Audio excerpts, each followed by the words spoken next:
It's okay to cry. It's okay to feel lonely. It's okay to be sad. It's okay to feel that you are disappointed in yourself or in someone else. It's okay. But what's important is the quick recovery time. You can't dwell on that. Cry your tears, feel disappointed, feel your highs and your lows, and move on quick. That recovery time between the actual act of losing and the actual act of winning and moving to what the next task is, the shorter that period, the more successful you'll be.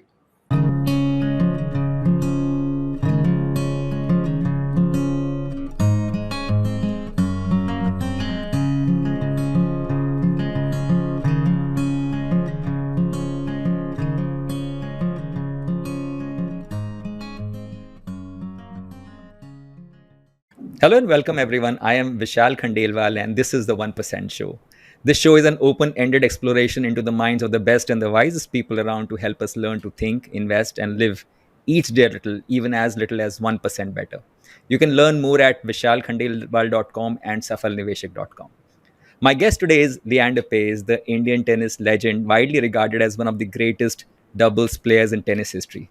Leander's career highlights include 18 Grand Slam titles, which include 8 men's doubles and 10 mixed doubles titles, bronze medal in men's singles at the 1996 Atlanta Olympics, which made him the first Asian in Olympic history to win a tennis medal and the only Indian till date. He's a record holder for most doubles wins in Davis Cup, and he's represented India in 7 consecutive Olympic Games between 1992 and 2016, which makes him the first Indian and the only tennis player to compete in 7 Olympic Games. Leander is also the most decorated male tennis player in Asian Games history with 5 golds and 3 bronzes across all categories, and the highest Indian gold medal winning athlete across all sports in Asian Games history. He's received numerous accolades for his outstanding contribution to tennis. These include India's highest sporting honor, the Major Dhyan Chand Khel Ratna Award in 97, Arjun Award in 1990, Padma Shri in 2001, and India's third highest civilian award, the Padma Bhushan in 2014. Then just a month ago, on 20th July 2024, he was inducted in the International Tennis Hall of Fame, which was such a proud moment for all of us Indians. When I think of Leander, I think of the words of Swami Vivekanand, who said, and I quote, take up one idea, make that one idea your life. Think of it, dream of it, live on that idea. Let the brain, muscles, nerves, every part of your body be full of that idea and just leave every other idea alone. This is the way to success. Leander has lived his life and found his way to success just that way. His impact extends far beyond the statistics and awards he's won over the years. He's been a torchbearer for Indian tennis, inspiring generations of players and fans like me alike. His never say die attitude and his sheer passion for the game have made him a national icon and a global ambassador for tennis. As I sit here, I can barely contain my excitement. In fact, I'm getting goosebumps just being in the presence of such a living legend. Leander's journey from a tennis crazy kid in India to a global superstar is not just a sports story, but a proof of the power of dreams, hard work, and unwavering determination. Today, we are going to dive deep into his incredible journey, exploring the highs, the lows, the challenges, and the triumphs that have shaped the extraordinary athlete and human being that he is. Leander, it's an absolute honor to have you here. Welcome to the 1% Show, and thank you so much for agreeing to do this. Hi, Vishal. How are you? I'm fine, Leander. Thank you so much for being here. Thank you so much for your kind words. That was really special and very humbling coming from a man like you. It's been my greatest honor to play for you, to play for our countrymen and women, and also to play for the flag. It's just wonderful to have this opportunity to play for 39 years for our country. It's been a great achievement. Thank you so much, Leander, for everything that you've done. I love the name of your show, 1% Show. I love the 1% because that's been a mantra through my life. My parents, who both excel in the field of sport, mom captain India in basketball. She was born with a lot of quick twitch fibers, a lot of intuition.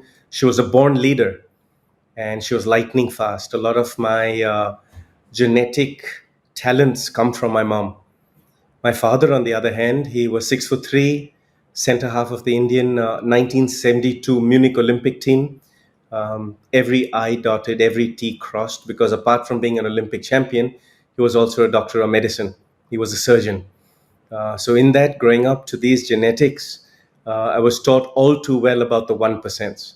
And even before I chose tennis and I was a football player, before I was a football player, I was a very exuberant, naughty little kid with hyperkinetic energy. My parents taught me about the 1%. So I love the name of your show. I think it's fantastic in all walks of life.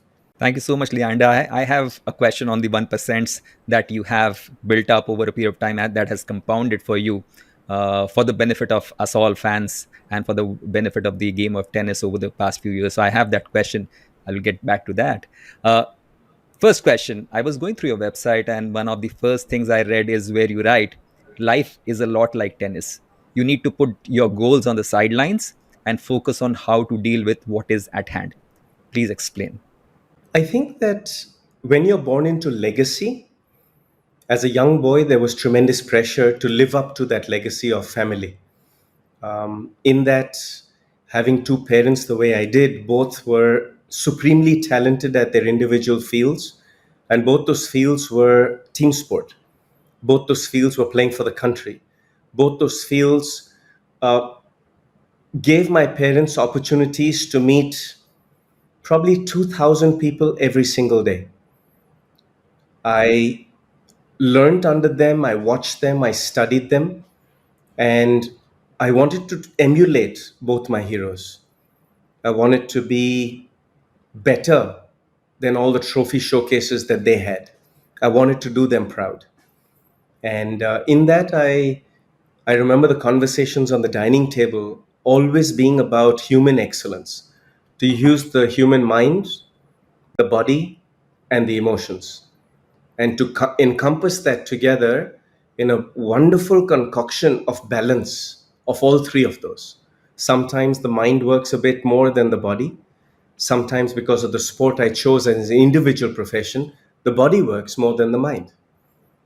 But at all times, using the breath and controlling one's pulse rate. And as we go on, there are so many different scientific ways to achieve success that we'll be touching over these next couple of hours, but really about the balance of the human body, mind, and soul, the emotions. And that was one thing that my parents taught me to master. We use a lot of breath, ujjayi breath, breathing techniques, yoga, meditation, learning to breathe from the stomach and the diaphragm rather than the chest, because you got ribs there that will only allow you to breathe and expand so much. Whereas if you breathe from the stomach, you can actually take in a lot more oxygen. In that philosophy, the ancient Indian, ancient yoga, ancient Ayurveda philosophy about how we can use oxygen as the fuel, not just to the physical organs that are there, which are the muscles and the organs and the blood flow, but also to use oxygen for the brain. I feel the brain in my two favorite subjects are genetics and the mind. Even though my father's favorite subjects were more the physicality of pushing the body beyond boundaries, I just feel more oxygen to the brain and to the body. Hence, you can run longer, you can think faster, you can stay younger. More oxygen and good quality oxygen, which is something we don't always get here at home in India. But good quality oxygen is a real essence to not just a long life, but also a quality of life. To me, quality of life has always been very important. You talked about your father and your mother having a rich sporting legacy, and that is how you grew up, right? Uh, how did growing up in such an environment shape your aspirations and approach to sports? And is there a story from your childhood you want to share that set you on the path to the game of tennis? So I was born in Calcutta on June 17th, 1973. But I'll take you to a story 9 months before that. My father was playing at the Munich Olympics, and in that famous Munich Olympics, Indian building was bang opposite the Israeli building, because 10,000 athletes at the Olympics get housed alphabetically by country along one street across the road from each other. India, obviously starting with an I, was bang opposite Israel. And at that famous Munich Olympics, Palestinian terrorists entered the village using athlete IDs and tracksuits. and they took 12 Israeli athletes hostage. Eventually, they killed those 12 Israeli athletes in the village and at the airport in Munich. Well, those games were shut down for 4 days. The German army was inside the village. Um, no civilians could enter, no athletes could exit the village. There was very, very tight security, especially around the Indian building, because there was a lot of firing, a lot of guns going off, a lot of bullets going off, a lot of uh, danger to the athletes that were there in that village. Well, my parents were in the village at that time. Mom and dad were in the Indian building. All the windows were boarded, all the televisions were removed, the newspapers were removed, and the games were shut down for 4 days. Well, I was conceived in those 4 days. So, hence, if you look at peak performance of physical attributes, my father was in peak physical shape, mental shape. My mother was in peak physical and mental shape. Hence, the genetics that I was born with, I'm very blessed and grateful to my parents for this physical body, but also for the way they have given me unconditional love and yet pushed my body and my mind every step, every day through my youth to serve our country. I was born in Calcutta, June 17, 1973. I grew up with these two parents that not just understood the responsibility of being a patriot, not just understood the toughness of being an achiever, where in a country they do not differentiate between achievers and celebrities. It all gets clubbed the same. And at the same time, they taught me firsthand through their experience. So when mom would go off to basketball practice for Bengal or for India, I would be the mascot of their team. When dad would go off into the Maidan and play field hockey for Mohan Bagan or for India, I was the mascot of the hockey team. So hence, I got a very privileged upbringing in the fact that I could, at first hand, experience my parents being students of life, but also being students of their craft. So even though I did not pick their profession, as in hockey and basketball or medicine, I was enabled to absorb the intuitiveness of my mother, the leadership of my mom, the fastidiousness of my father to make sure that no corner was turned quick. Everything was the hard, long road. Everything was methodically thought out. So every decision I've made through my life has been a mix of intuition, heart, passion, but also brains to think that out very smartly. I feel like to conduct a youngster's individual career in India is a very tough one, especially in the field of tennis, where it's still considered a rich man's sport, a rich person's sport. And for me, Vishal, to answer your question, growing up as a kid, I used to play gully cricket and gully football barefoot with the street kids. I used to go out there and be rugged with them. And even though my parents were achieved, I grew up a middle class boy, but mixed with people from all walks of life. I also feel that my privilege of being born in a mixed community, I was able to give respect and command respect from people of all different generations, of all different religions. And I was able to make a human connect with people on an individual basis. And I think that that was my biggest schooling and my biggest learning through my entire life, to be able to connect with a human being and find out their strengths and weaknesses and find out their magic, how they achieve their success. And sometimes also find out what not to do, because sometimes you see people having bad habits and people having what I call the minus 1%. And we'll touch on that in a little bit.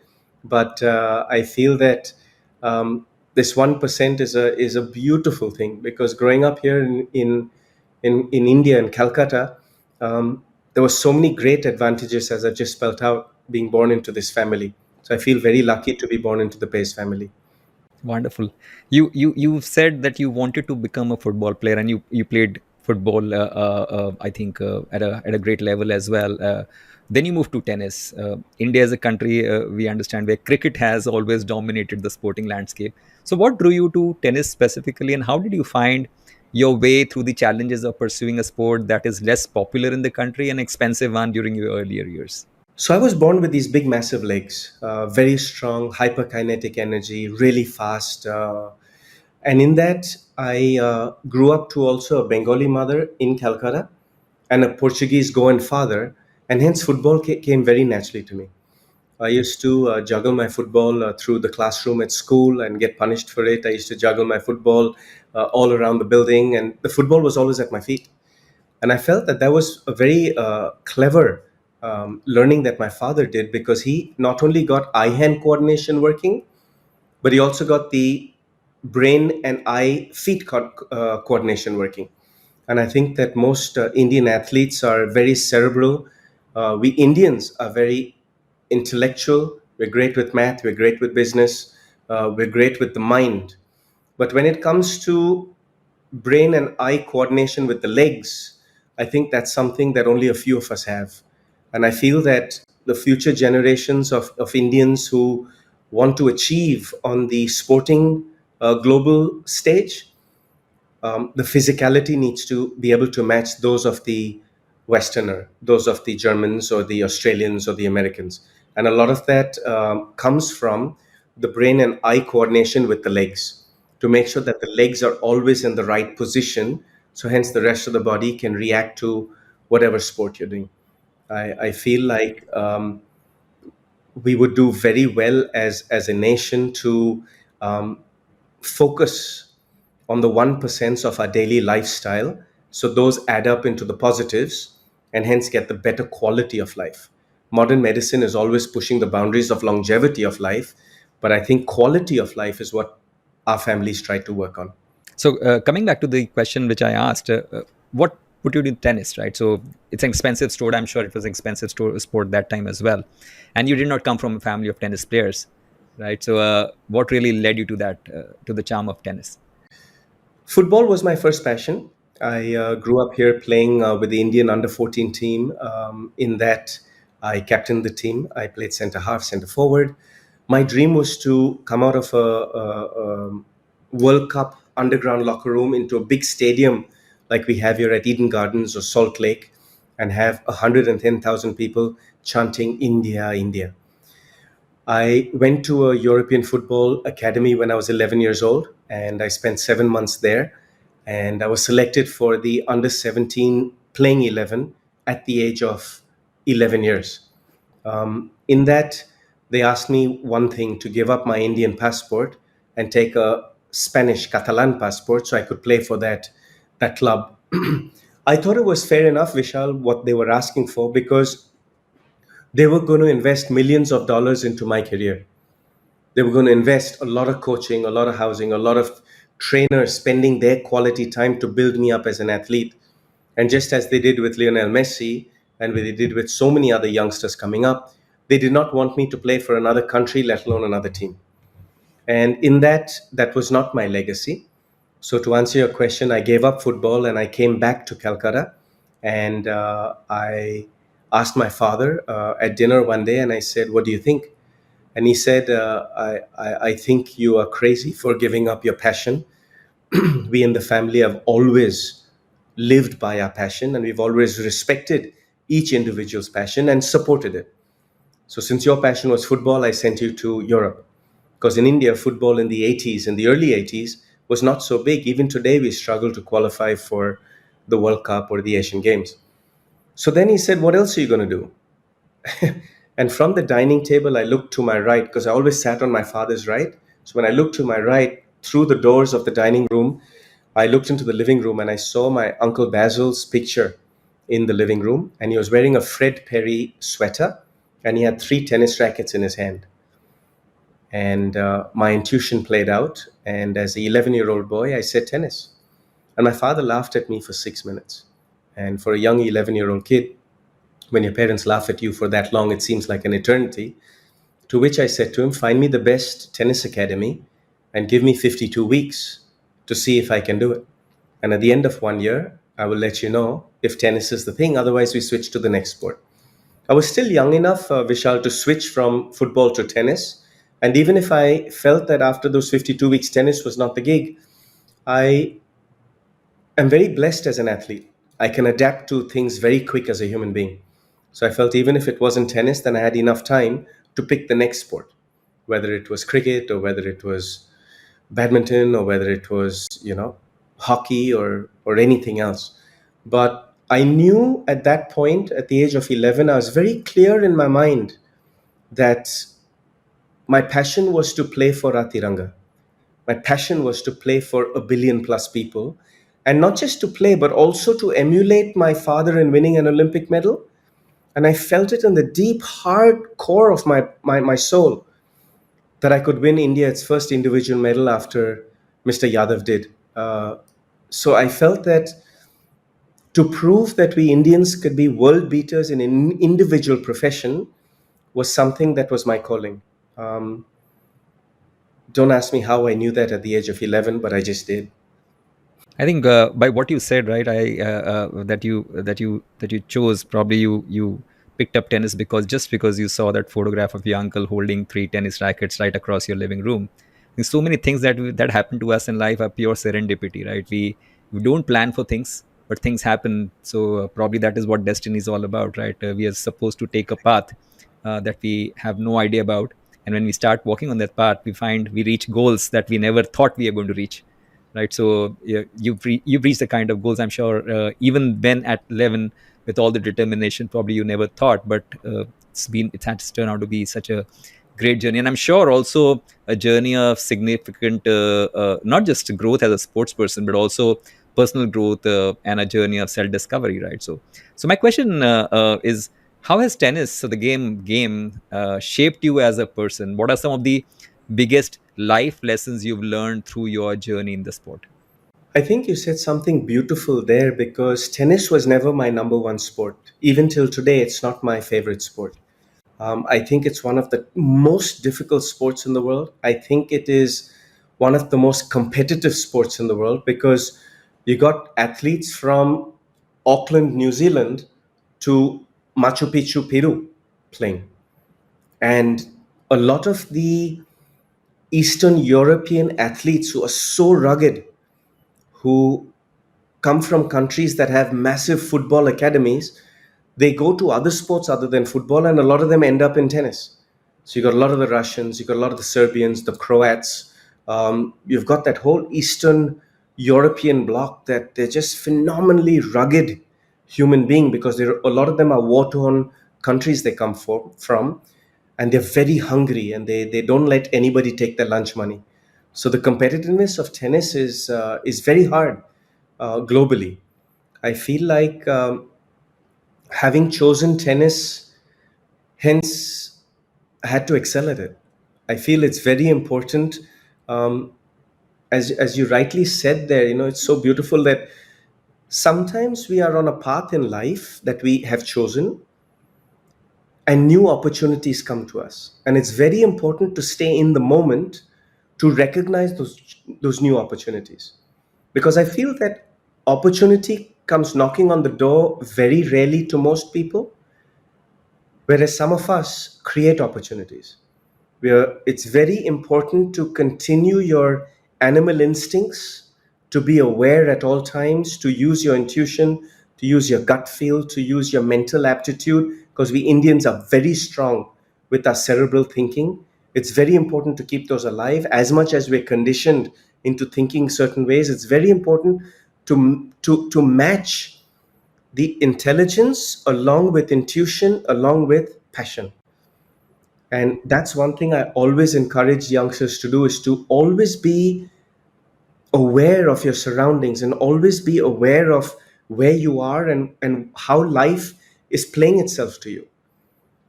In Hindi, we call it हमारे खेल मैदान में होते हैं. Basically, in that, it's not a playground, it's not a maidan of sport, but it's the maidan and playground of life. To always be aware of that, because you could choose any path, right? But tennis has taught me great things about perseverance, about how to overcome obstacles and being mediocrely talented at that craft. I don't think I'm a very talented tennis player, and I'll explain that very quick because most people laugh at me when I say that. The average height of a tennis player in the 80s, Vishal, was 6'1". The average height of a tennis player in the 2000s was 6 feet 2. The average height of a tennis player today is 6 feet 4. I'm 5'10" on a good day. So hence my serve or my reach or the power of that serve, the trajectory that it comes down from, is not the same as a Goran Ivanisevic. It's not the same as a Roger Federer. It's not the same as a Rafa Nadal or a Djokovic or an Alcaraz. But what I didn't gain in height, I gained in speed. I've always been known to be the fastest tennis player in the world, both with foot speed as well as with mental speed as well as with hand speed. I feel that भगवान जो देते हैं, God given talents जो हम लोग कहते हैं, that is one thing. But to be able to master the art and practice that, I have a very simple philosophy that my parents have taught me. 10,000 hours over 10 years, 3 million perfect repetitions, you can master anything. मैं फिर से कहता हूँ, 10,000 hours 10 साल में 3 million perfect repetitions means it's 2 hours a day, 5 days a week for 10 years. So if you practice anything 2 hours a day, 5 days a week for 10 years, generally you'll be in the top 10 in the world at that craft. तो वो सीखे tennis से, that as much as my skills were with my feet and my mind and my physicality and my speed and things like that, and I guess growing up with my parents, I was also a born leader. But then playing an individual sport like tennis, खुद को ही lead करना पड़ता है. To be able to use my sense of discipline that I learned from my father, that when you can't control what comes into the mind, Vishal, but you can control how you react to it or how you act upon it, or sometimes how you don't act upon it. Because not doing something is also making a choice. Sitting calm and passive is also making a choice. Tennis has taught me so much in my life, and it's been the greatest schooling that I've had. But on a broad base, it's taught me to be a student of my craft and a student of life on watching people and learning from people. You don't have to go to Harvard or Cambridge or all these big, massive schools to learn how to be a good businessman. Yes, the theory and the basics that they teach you, as well as the alumni, the relationships that they give you, are fantastic. But if you surround yourself with the right mentors, if you befriend really wonderful people just like yourself, there's so much you can learn. For me, your wall on your left hand side is one of the most intelligent ways that you can live a daily life. Now, I have the benefit of seeing your wall, and you've been so kind to share your life lessons with me. I just learned today that you're also an artist, that a lot of that wall has been created by you. And if I can humbly request you to also share some of that with our viewers, because that's how I learn. I learn by giving honor to people like you. I learn by not just giving my time and my focus and my concentration, not just sharing my brand or my knowledge, but also to really share my love with you. That if I love you enough and I respect you enough and I give you enough reverence, I will pay attention to you and your lifestyle, and that's how I can learn to be a better person. वही सीखा है life में, tennis ने वही सीखा है हमारे को. जितने कोचेस थे, जितने पार्टनर्स थे, I've had 194 doubles partners in 39 years of my career. I've had 26 mixed doubles partners, and each and every one of those partners have taught me something. Why? Because I choose to love them and respect them and celebrate with them, celebrate their lives. तो खुद मैं काफ़ी सीखता हूँ उससे. And these are such wonderful insights, Leander. Thank you so much. I think two or three lessons, big lessons, which I can really count here. The first is the idea of practice that you talked about, which is such a important advice for anyone who's listening to it, whether it's a tennis player, want to be a tennis player, or anyone who is just starting out living his or her life, right? And you beautifully broke it down into smaller steps. So a lot of us, when we look at the 10,000 hours, the 2 million repetitions, I think that looks like a huge goal. And a lot of us stutter and just stop because the enormity of the goal is very big. But when you break it down to 2 hours a day, right, for n number of years, but 2 hours a day, right, 5 days a week, then that task becomes smaller, right? So I think that's a great idea for anyone to learn, to want to who wants to become great in life, right? You don't start by aiming for great goals, you start by aiming for a great day, right? If you can just master a single day and you just keep on doing that every day, you'll achieve, as we discuss, you'll reach places where you never thought you're going to reach. That was one thing. The दादी second कहते thing थे is, कि baby steps लेना. Dad yes, used to teach me about taking baby steps. Yes, you want to that's win right. Wimbledon one day, but at the age of 11, you got to break it down into 24 hours, 7 days a week, 1 months, quarters, and eventually you get there. So I think baby steps and stepping stones are a great way to achieve success. Because kabhi kabhi din aate hai jab you're not feeling great, you got the worst fever, 104.3, but yet you find yourself on center court of Wimbledon playing with Martina Navratilova. Some days you wake up in the morning just missing home so much.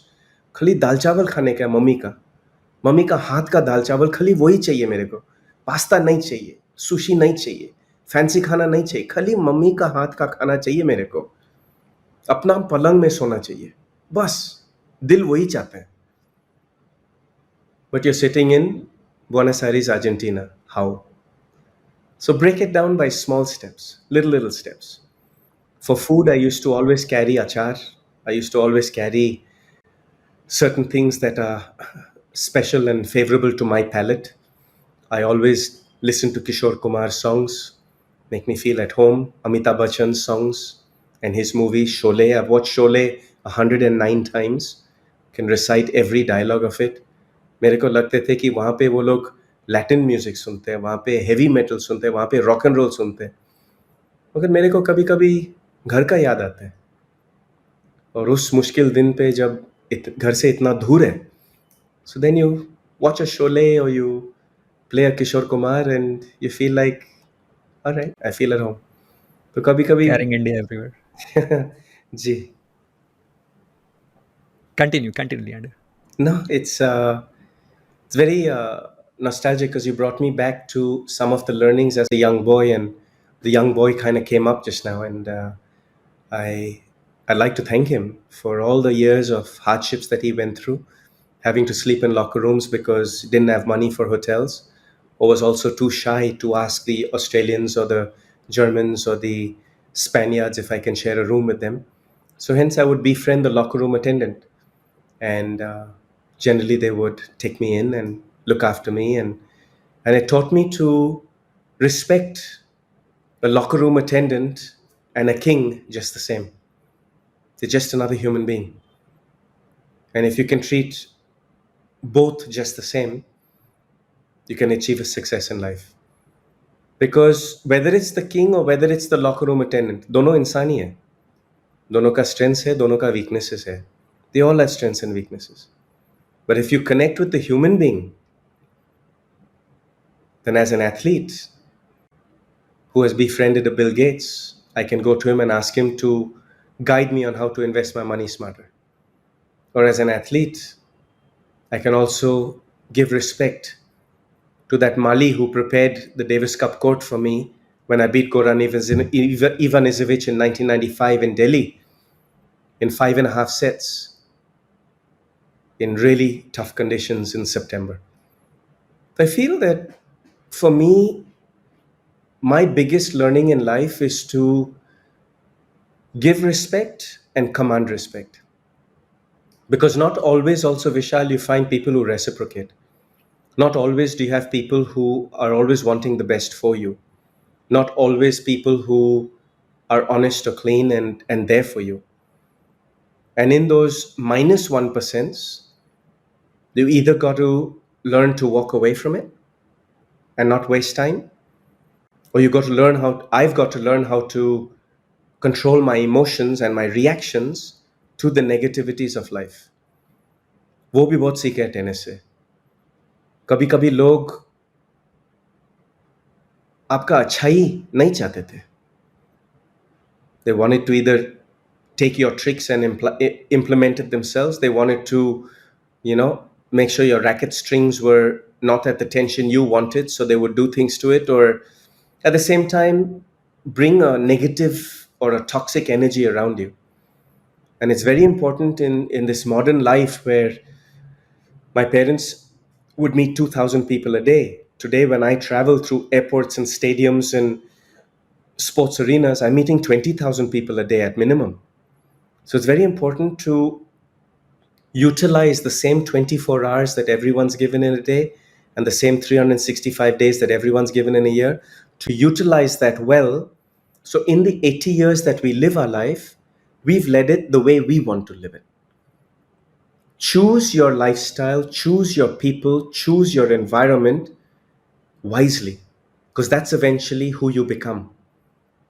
Not making a choice is also a choice. So to be conscientious of that, to be responsible for your own lifestyle, to be responsible for your own success, to be responsible for, as much as we speak, also to listen and learn.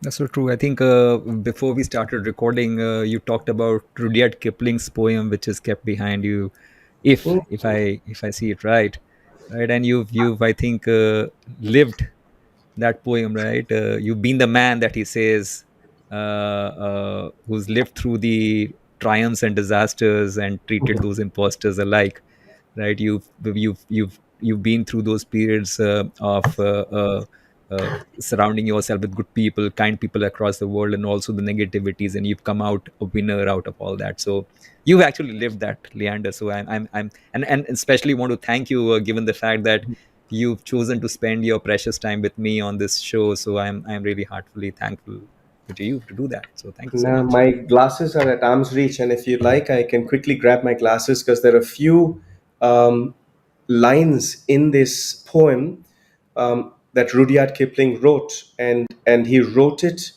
in 1885, and it was just incredible. It's become a mantra for my life. It's not just a mantra for my tennis or things, because there's a passage in this, Vishal, that is been taken out, and it's on top of the center court doors at the All England Club at Wimbledon. So, as an athlete who's played at Wimbledon for 38 years, um, I not only share the distinct honor of winning Wimbledon in 3 different decades, along with Sir Rod Laver, but every time when I walk out onto center court to play, um, there's this line on the top, and it's a great message in life. It handles the ups and downs of life, and if I may share it with our viewers Please. today, with your Yes, permission. yes, please. Yes, please. So it says, if you can handle triumph and defeat and treat these two imposters just the same, if you can handle triumph and defeat and treat these two imposters just the same, I add a word to it: enter. Because for me, as a tennis player, it signifies entering center court of Wimbledon, which I consider the mecca of tennis. That is the one hallowed grounds in all the stadiums in the world that has so much of history, and so the walls of that stadium speak of its history. The black and white paintings when you're walking from the locker room to the center court, the that turn into color eventually. The great matches of Navratilova and Chris Evert and Bjorn Borg and John McEnroe of 1981, or currently of Rafa Nadal and Federer, or Djokovic and Alcaraz, are all there. But also, as an Indian boy, having been ruled by England for so many years, and then to finally get to Wimbledon and conquer Wimbledon and win it 6 times, from the junior singles to the men's doubles to the mixed doubles, and that too with some of the greats of the world, like Martina Hingis and Martina Navratilova. They have put up an Indian boy's picture on those corridors. That feels really cool. That feels really special, because it's very humbling to recognize that growing up in the streets of Calcutta playing gully cricket, gully football, to then get to the All England Club Wimbledon, where forever after, my name will be etched on those trophies, and some of them are around us. This one is my first Wimbledon trophy. It's really, really small. I never realized that Wimbledon had such small trophies, but it's the junior boys singles trophy. And I always keep it here because this is the first of 20 that I've won. So this always stays close to my heart. My Olympic medal, which now sits at the Hall of Fame, before I got inducted into the Hall of Fame, that Olympic medal sat in my dad's house right next to his Olympic medal. But these few lessons of life, or with Sir Rudyard Kipling's poem, If, it's quite a magical poem. I mean, there's so many lifelong lessons in there, Vishal.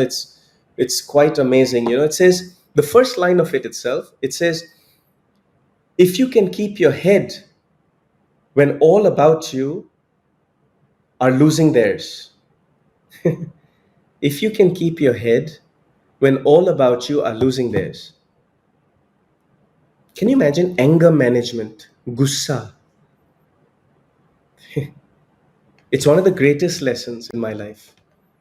Is people can do anything, or life can throw you anything to make you angry, make you upset, make you stressed out, make you to lose your mind.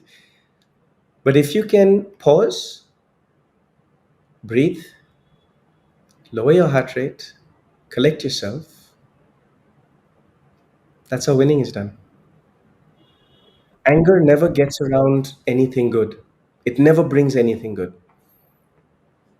Sometimes, even as peaceful as you are, or as monk like as we are, to keep our peace, people will try and anger you by saying that's fake. People will try to say, अरे तू तो गुस्सा कभी होता ही नहीं, कुछ ना कुछ है तेरा problem. So even in I think that, I think ties up with the same thing that you mentioned some time back. That it's all about the choices that we make, right, on a daily basis. And since you're meeting, say, 20,000 people or 2,000 people, you are bound to meet a lot of people who will try to bring out that emotion of anger in you, right? Who will irritate or do all those kind of things. But it's a kind of choice that we make in our lives that really defines the trajectory that we walk on, right? The kind of persons that we become. And as I mentioned, you've actually lived what Rudyard Kipling has talked about, right? From not being angry and playing a natural game, and also to the idea of treating the two imposters of triumph and disaster the same, right? So that's amazing stuff. you know, कभी कभी तो गुस्सा आते हैं. Sometimes you get really upset. My forehand's not working today. अरे, I'm playing with 104 fever. My body's just not, I can't feel it today. Or sometimes you hit a silly shot, even though you've done your 10,000 hours and 3 million repetitions. You got an easy ball and you made a mistake. Or sometimes when you're driving in India and traffic in Calcutta is just like, you know, keep in your lanes. You know, why are you cutting me off? Gussa to aata hai na. I mean, we're all human. But in that, I feel like another great lesson that I've learned from my mental toughness coaches. One is Dr. Jim Lear. His learnings and teachings have been amazing because along with Dr. Jim Lear and along with Bruce Lee, I've learned how to channelize energy. And if you realize that most of life is an energy force, if you believe in that or you learn about it or you study it, some of us get to master that energy, that you feel energy coming in and then you can turn it to what you need and let it go in a way that you want it to. So I believe that love and positivity is the greatest learner. I believe that hardships and pain is the greatest teacher. क्यों? क्योंकि through hardships and pain याद आते हैं, भूलते नहीं कभी. But through love, we can share that. So maybe the next person or the next generation does not have to go through the same hardships or the same pain to learn the same lessons. My forefathers have taught me on how every generation of a family must be better than the previous. So, with that in mind, I feel that teaching through love and teaching through kindness, even if it's for a little child or if it's an elderly person, both of them need kindness and love just the same. The lessons remain in their minds longer. You talked about Wimbledon, Leander, and I'm sure You played a lot of great matches that remain etched in your memory, and not just Wimbledon. Uh, but if you go back at all the matches that you played, I'm sure there are certain that really strike out for the fact that, like you mentioned, it may have been a difficult day for you, may have been running a fever or a body ache or a leg ache or something like that. If you can remember one match which was the toughest for you mentally to play, which one would that be? And if you can just recount that story with us, how did you actually get up, get that strength to play that match, complete it? In relevance to the highest adversity I've had to deal with was 2003. I was playing mixed doubles at Wimbledon with Martina Navratilova. And in the middle of the quarterfinal match, I jumped up for a smash, which went over Martina's head. And my legs were about 4 feet up in the air. So I really got up to spike it and hit a winner.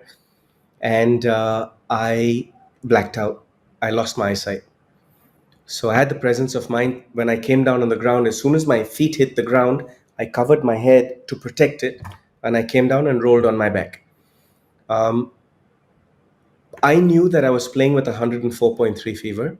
I knew that I was playing with a thumping headache, but there was something unique going on the back left side of my brain that I couldn't understand. It was burning, and I could taste blood in the back of my throat. But because Navratilova and myself were playing for a world record and for a Wimbledon record, several of them, one of them was for the oldest team to ever win Wimbledon.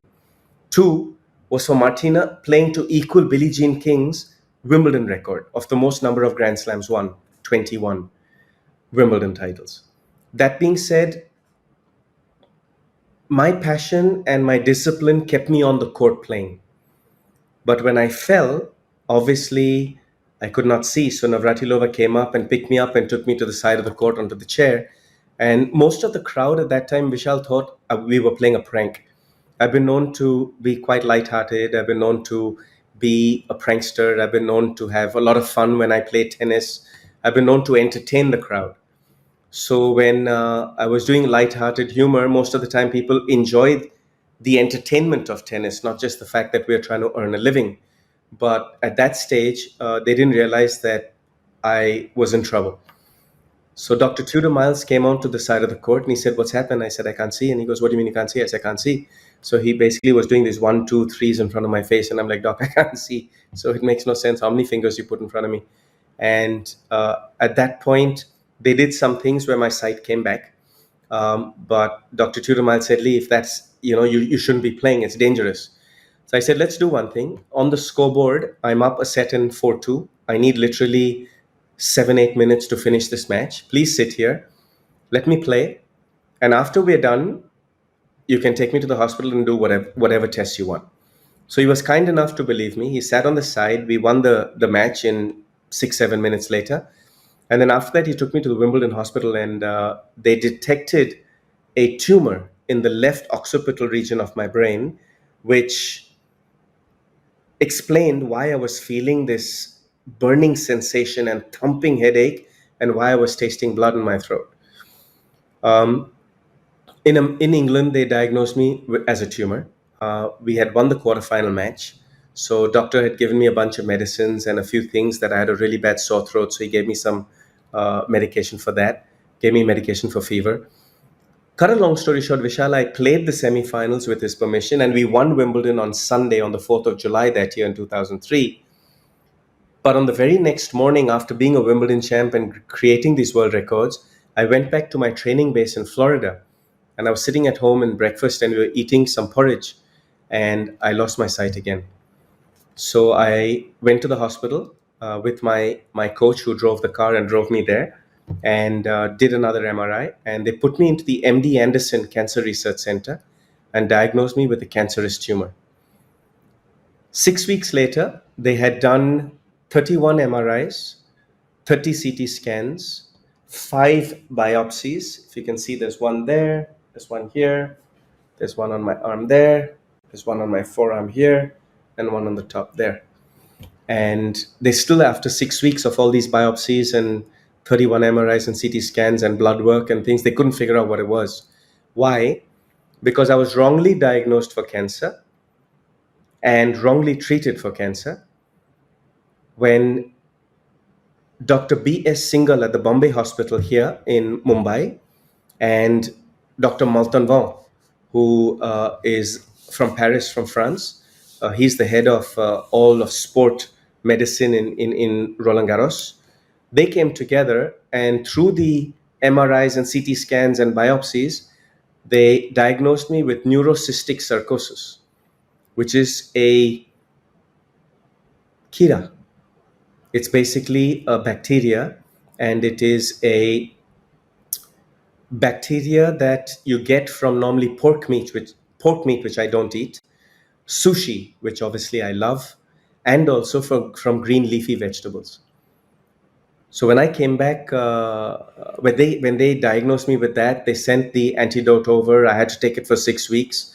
I put on 128 pounds in the matter of the 6 weeks because of all the chemicals and steroids they had to pump into my system to kill the kida.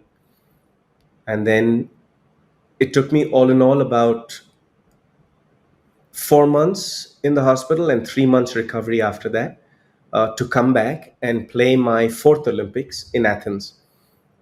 Till then, I played only three Olympics, and I promised my father as a young boy that I'd play four. And my dad used that as an incentive to get me back into shape. I lost not only 128 pounds in a matter of 6 months, I lost 135 pounds in 6 months. So I came back to playing shape, fitter than I was before, just with a few scars on my body and a few scars in my heart to remember that. But one of the greatest inspirations in my life at that point, Vishal, was Martina Navratilova, because I had won Wimbledon with her the day before I went into the hospital. And for those 6 months that I was out, she could have gone and played the US Open with anybody and won it. She could have played the Australian Open with anybody and won it. But she decided, as a great, great human being, that she would inspire me to get out of the hospital and come back to playing tennis when she made a decision that she would not play another professional match until I healed and got out of the cancer hospital, got myself back in shape, and got onto the tennis court on the professional tour and play with her. And this is something that I want to touch upon because in the world that we live in today, especially with how well things are documented with news and social media and things, we've got some great champions in the world. We've got some great people who are humongous achievers that are different than celebrityhood. These amazing achievers are not just great in their craft, but there are some of them who are great human beings. And those are the ones that I like to learn from. Because just because I'm a 20-time Grand Slam champion and a 7-time Olympian and I have world records doesn't mean that you necessarily are a great human being. I think you have to work at that. I think your ethics, your values, your morals, your lifestyle that you lead also got to show that. And for me, people like a Mother Teresa, a Muhammad Ali, Nelson Mandela, Gandhiji, I've met some really amazing achievers in my life, like President Obama, Bill Gates, in India itself, Mr. Tata. Met some great achievers. Look up to people like Indra Nui. They're so wonderfully well to inspire young women, especially Indian women, on how being a champion is done, on how we can achieve success. But I think a lot of these people that I've just mentioned are great human beings. A Muhammad Ali will not stand for a war in Vietnam because he believes that humanity is bigger than that. Mr. Mandela, cell number 5 at Robben Island, gave me a private tour through there. Got a beautiful poster sitting up that he signed for me. Believe that humanity was bigger than the color of your skin or what caste you were born in. Mother Teresa came from a foreign land to our very city in Calcutta.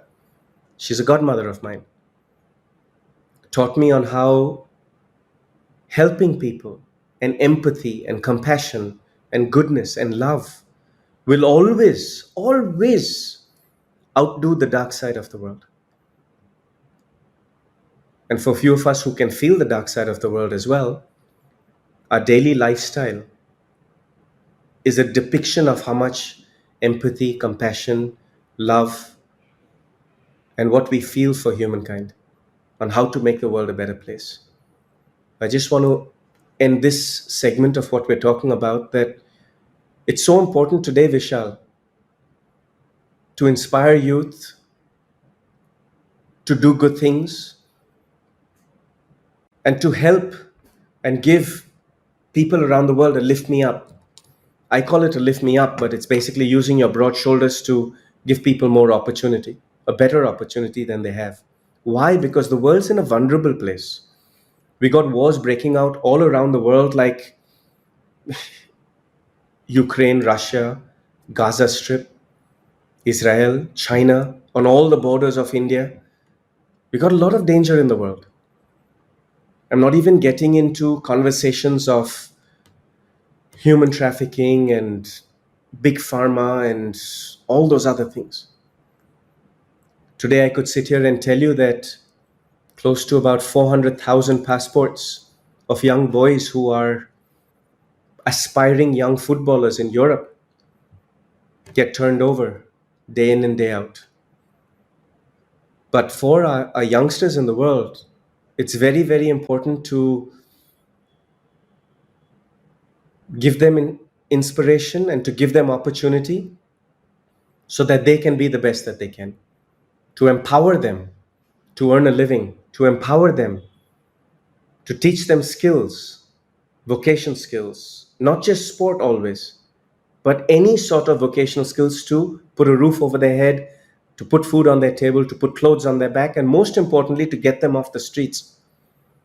Because majburi is a very, very hard word. It's a lot of reality today. लोग काफ़ी चीज़ करते हैं आजकल मजबूरी के लिए. So to be able to empower people in the world is a great responsibility and also a wonderful responsibility, because to see another human succeed is just wonderful. Um, Sorry, I just got a little deep in there, but I just felt those emotions, so just wanted to share. I think thanks for sharing that. I think it's so as we're talking about the 1%, I think it's turning out to be 100% show for me. Right? There's so many learnings to take in from you, and not just in sport, but in just being a good, kind human, a useful human to others around them, picking them up, right, and raising them in life. So, thanks for sharing all that. I think that's the idea. Uh, uh, Leander, you've experienced, and we've seen, and as a fan, I've seen a lot of that earlier through Doordarshan and then through other channels. The highs of your victories, the lows of your defeats on the world stage. So how has your relationship with winning and losing evolved over time, and what have these experiences taught you about the true nature of success and failure, not just in sports, but in life? How has your definition of success and failure changed with all that you've gone through in your life? If you can handle triumph and defeat and treat these two imposters just the same, let's play. Enter life. Um, I'm very objective about winning and losing, because if I win on a Monday, I still got to come and redo it on a Tuesday. If I win on a Tuesday, I still got to come and redo it on a Wednesday. And even if I win a tournament on a Sunday, because tennis is a weekly tournament, it starts Monday, finals are on Sunday. Even if I win Wimbledon on a Sunday, the next Monday morning at Newport in Rhode Island, I got to start again from scratch against somebody else who's as hungry, as passionate, done as many 10,000 hours as I have, and probably got there earlier to acclimatize faster. So, regardless of whether I win, I got to keep coming to the lesson of life every single day. Also, even if I lose, कोई बात नहीं, कल नया दिन है. I got to come back to it again and again and again. I think that one of my childhood idols, Michael Jordan, said it beautifully. He said he missed 9,000 shots. 23 times he was asked to take the buzzer winning shot and failed. He did not even make The first year of college team, he was dropped. He was not the tallest, he was not the best long range shooter, but he failed and failed and failed and failed and failed, and that's how he became a success. I think a lot of my story is a lot of that. That for me, winning is not about having the most amount of money to support my travel and staying in warm hotels with nice pillowcases and bed sheets.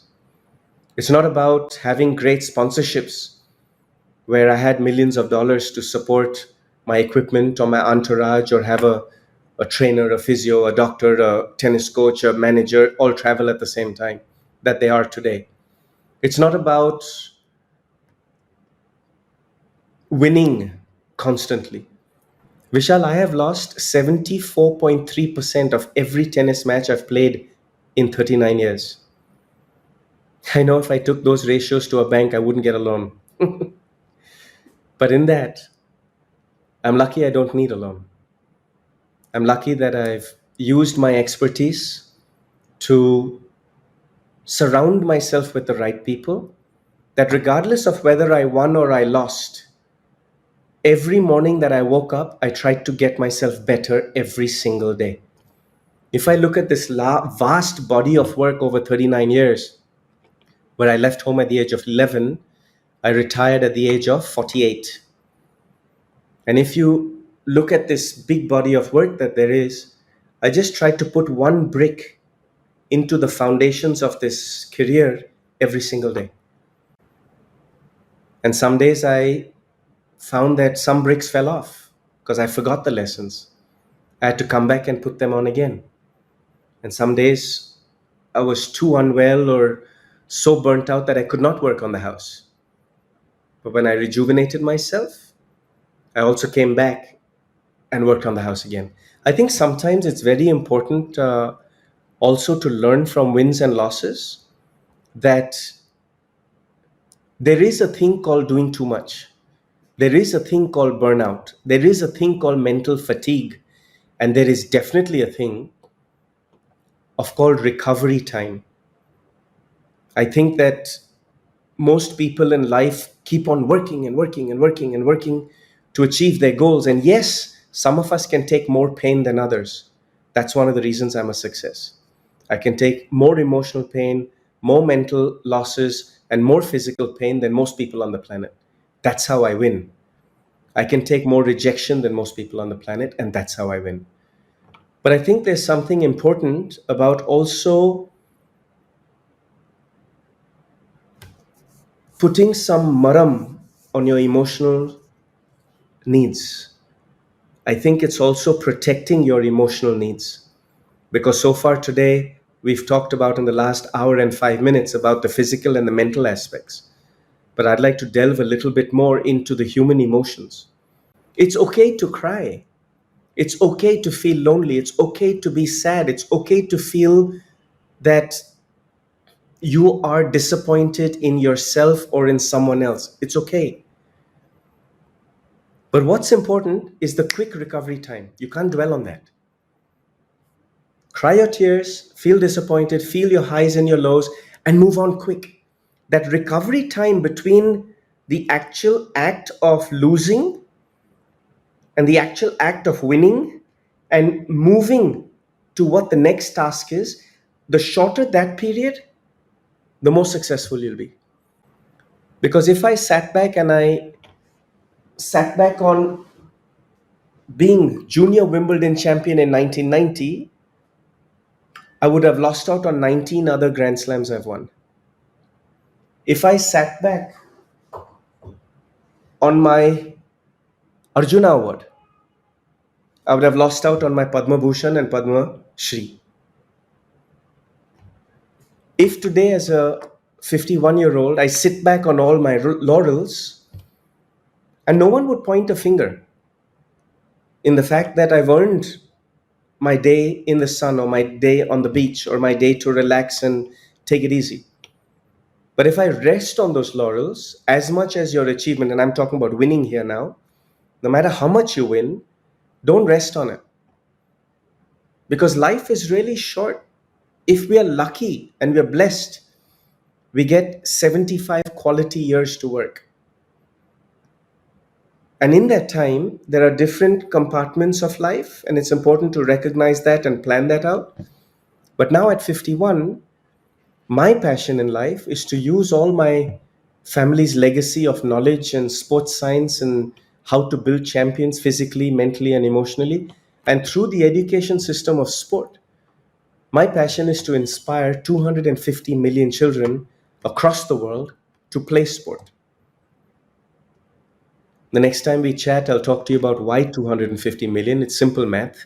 We're the youngest country in the world. 55% are under the age of 26.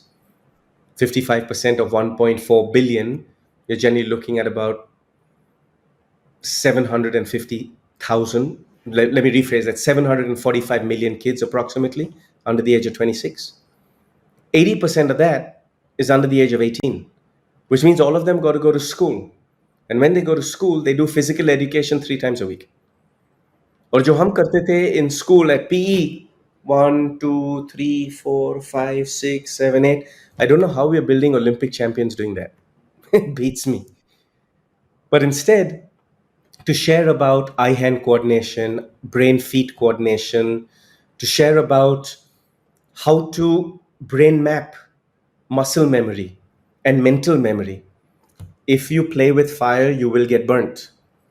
If you invest your money very riskily, you will lose all your money and probably go bankrupt.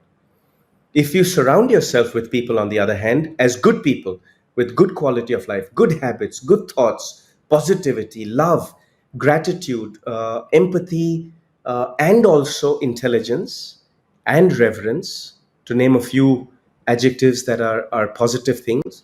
If you surround yourself with people who do that, then you manage your risk and you actually can live a good quality of life to be successful. So I think that managing your emotions of winning and losing, that turnaround has to be really quick. Doesn't matter whether you win or lose, that bridge between what's next has to be really quick. Then you lead a really successful life. Because I feel we also live in a world today, Vishal, thanks to these wonderful smart gadgets and tech and things that you're a master at. I'm not so great at. So luckily I got some youngsters who can guide me with that. But you can actually spread your word across the world in a fraction of a second. And I think that the numbers just add up, where you can create a positive, healthier, happier world around us in a world that needs it today. So true. Thank you so much. Uh, my next question is about the comfort zones that we build around ourselves, especially when we achieve sustained success in life, like you've done. Uh, so, with all the success, with all the laurels, I think you rightly said that it's not a good idea to sit on them. Like you don't sit on your failures as well for long, and you just move on to the next step and take the next assignment and do it well, rather than indulging in self pity. You also move to the next step after achieving something in life or getting a laurel, right? And you've achieved a lot of laurels in your life, a lot of awards, some of them which we are seeing in the background, starting from your first Wimbledon to your uh, Hall of Fame tennis. Amazing stuff. Uh, how have you managed to continuously challenge yourself and maintain your hunger for improvement? Right. So you mentioned that you should not sit in laurels, but how have you done that? Especially in the latter part of your career when you were already considered a tennis legend, right? So a lot of us, especially not just a legend, if we achieve some success in life, we think we've already made it. And you've achieved a great amount of success. You considered a legend in tennis in this game. How have you managed to challenge yourself, Leander? I'll break this up into different segments of a human being's life, and I'll speak about my personal story. Um, I grew up middle class, where the fridge was not always full. There were 3 green bottles of water, and then there were 3 meals a day, and you had to go work for the rest. So, majority of the world, Vishal, grows up in poverty, and I feel that At this stage of my life, it's important to recognize, to give back to the larger population of the world food, water, opportunity. Because to achieve success, you also got to have certain basic standards of quality of life. You can't expect to not have good nourishment and achieve, especially in my kind of profession. You can't expect to not have good nutritional intake and be able to compete against the Western athletes. Let me rephrase again. You cannot expect to have real hardships in small little towns and villages that do not necessarily have electricity. You can get candlelight. I'm not talking about that sort of stuff. I'm talking about a certain basic minimum wage or a minimum money or quality of life to be able to give the broader part of society an opportunity to succeed. That's one. But also, as you climb up in achievement and climb up earning a living, so to say, your financial wealth, then there comes a point where your fridge gets a little more full. To have a fridge is a luxury. To be able to sleep on a proper bed, to be able to train in a proper gym, to be able to go to a proper school. And when I say proper, it doesn't mean that it's got fancy classrooms with fancy air conditions and fans and seats and fancy books with wrapping. No. I'm talking about just having books and intellect of someone who's more educated than you to teach you at every step of life. I think the hunger inside me to better my life has made me live in 12 different countries. My hunger to succeed and learn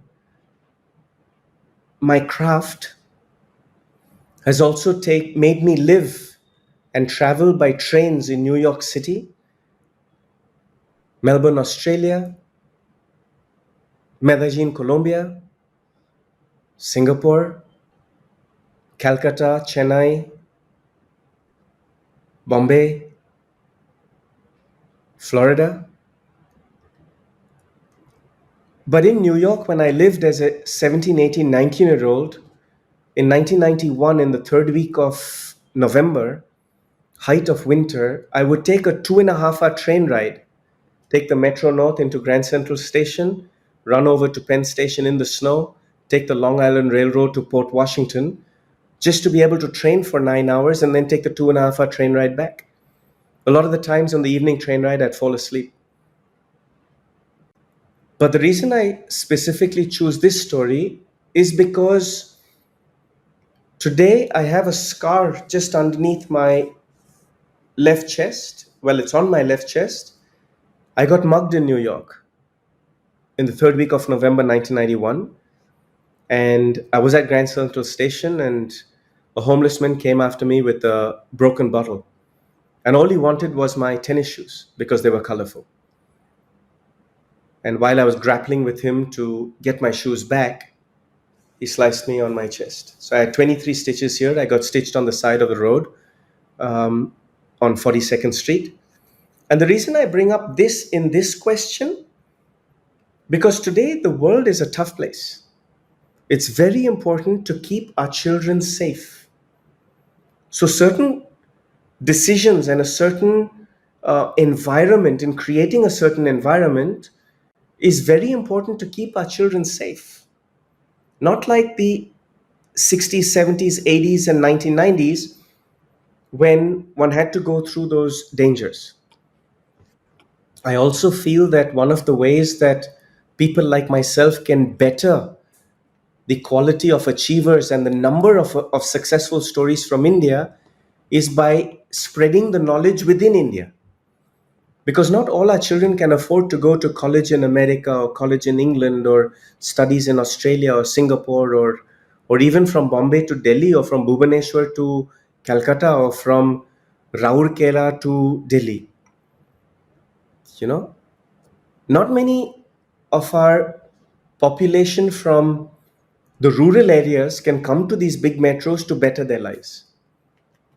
And I feel that taking the knowledge to them is a much better way of doing it. Um, Coming back specifically to your question, I think it's very pertinent to also, when you do achieve and you do have your first $1 million, or you do have your first crore or 2 crores or 10 crores or so on and so forth, as you keep climbing up the ladder of economical and financial growth, it's very important for every human being to understand that that growth is not sustainable always. At some point of time, you're going to plateau out and then things come down. Whether it's age, whether it's physical acumen or mental acumen or complacency in whatever. But as you're in your earning space of life, it's very important to invest your money smartly. A very dear friend of ours has now restructured my investment portfolio because I was very heavy into real estate. Because as an athlete who did not want to look at the stock market every single day and know whether stocks are going up or down or left or right or no way, you don't want to gamble every single day, so to say, when you're reading the papers in the morning, because you don't want that to affect your performance on the tennis court. Because being a tennis player is already risky enough. That as I climbed the financial ladder of earnings, I invested my money in land and brick and mortar because that's what I understood. But today, if you look at the Indian stock market, you got to be silly not to be invested in the Indian stock market. It's incredible the returns we're getting today. And when you compound those interests, you can create generational wealth. So for me, growing up with 3 green bottles of water in my fridge, today, even though I'm talking about these fancy investments and uh, restructuring your investment portfolio and still out there doing corporate speaking and earning money from it and building Olympic academies and creating lives of the youngsters, also the way I conduct myself keeps me hungry by making sure that I still take a train few times a year. I still take autos. I still go grocery shopping. I still walk the streets. I still go to movie theaters and cinema theaters. And I still mingle with that locker room attendant and the king all the same. Where if I sit with the king, if it's in Japan, I know how to use my chopsticks. If it was in England or in the Western world, know how to eat with my crockery from outside in. Or if I'm sitting with the locker room attendant, I can share my dal roti with him as well, with as much love and as much passion. So it's very important to be able to interact with people from different walks of life. It makes me very emotional to know that as much as we sit here on this fancy computer gadget and spread our word and hopefully inspire the next Leander and the next Vishal to come up and be as successful as we are, it makes me very emotional to know that there's still the majority of the world out there who need our help. And just as Mother Teresa did with me, and just as Mr. Mandela inspired me, and just as Muhammad Ali told me in Atlanta in 1996, he said to me, "You are India's first individual Olympic medal winner, no?" I said, "Yeah, there was a Mr. Yadav who won it pre independence years ago." He goes, "No, you have a country of 1 billion people. You can inspire the world, and that should be your message." So I live every day with my mentors and my heroes' guidance. I live every day to honor them, even though they don't live with us physically. They live through us spiritually and emotionally. And every morning I wake up, I look to honor my mother and my father. I look to honor my gurus, my mentors who have taught me, who maybe are not here today, but they certainly sit on my shoulders as my confidants, as my conscience, and they're also my North Stars, Vishal. That every day when I wake up, not to be complacent and think that I've achieved so much, because there are still people out there who can do with a little bit of lift me up. There's still a world out there that can do with a lot of love and shown how kindness and goodness can also create a better world for our children to live in. So that's my life's ambition, to live every day that God gives me to make the world happier and better through my message and through my lifestyle. Wonderful. Wonderful. Thanks, Leander. Uh, you you mentioned about the Olympics, 1996 Olympics, where you won the bronze medal for India, and that actually broke a 44-year drought for an individual Olympic medal for India after Mr. Jadhav won the bronze in men's wrestling in 1952 Helsinki Olympics. Uh, Take us through that experience. How did it feel to carry the weight of a nation's expectations, especially when you were Hmm. playing the finals? And how did achieving that milestone impact you as a person? That's why I believe that my Hall of Fame medal and my Olympic medal belong to the nation, because some people look at it as pressure.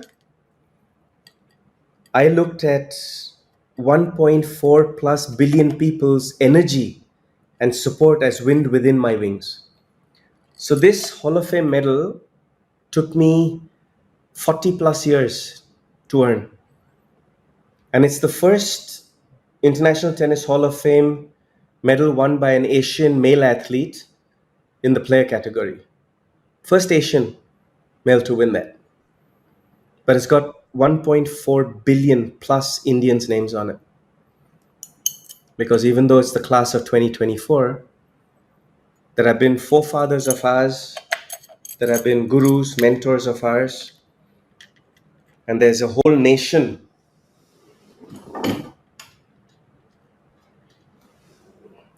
who has basically come together to support me through all the ups and downs, through all the highs and lows. And we've had a few.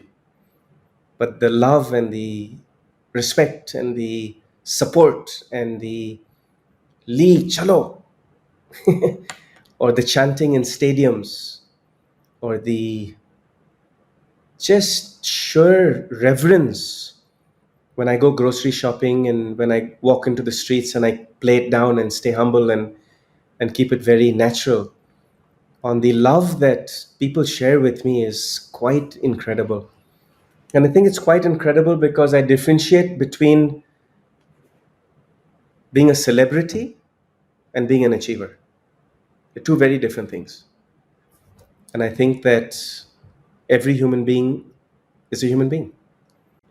And if you keep it that way, then people love you for it.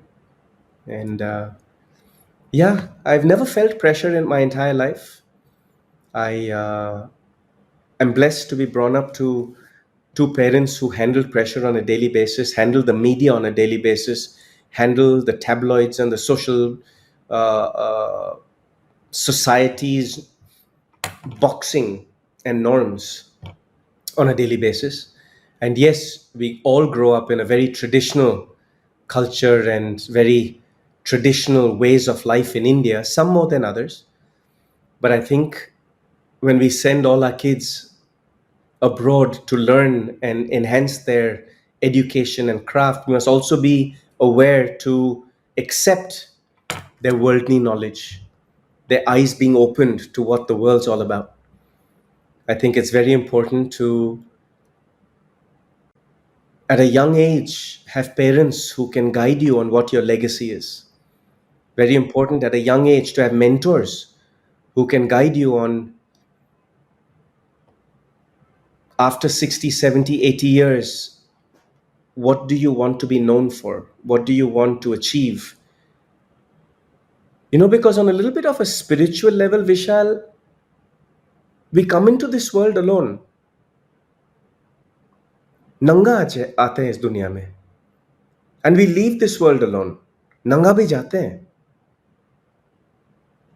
But what we do between birth and death is what is remembered by this planet and world. What we do in our next lives, what we do in our next births, what we do in our next, who knows? We don't know. But what is important is what we do in this lifetime. So if we look at every lifetime or philosophically, every day, what we do actually depicts what we are standing for, what we become eventually.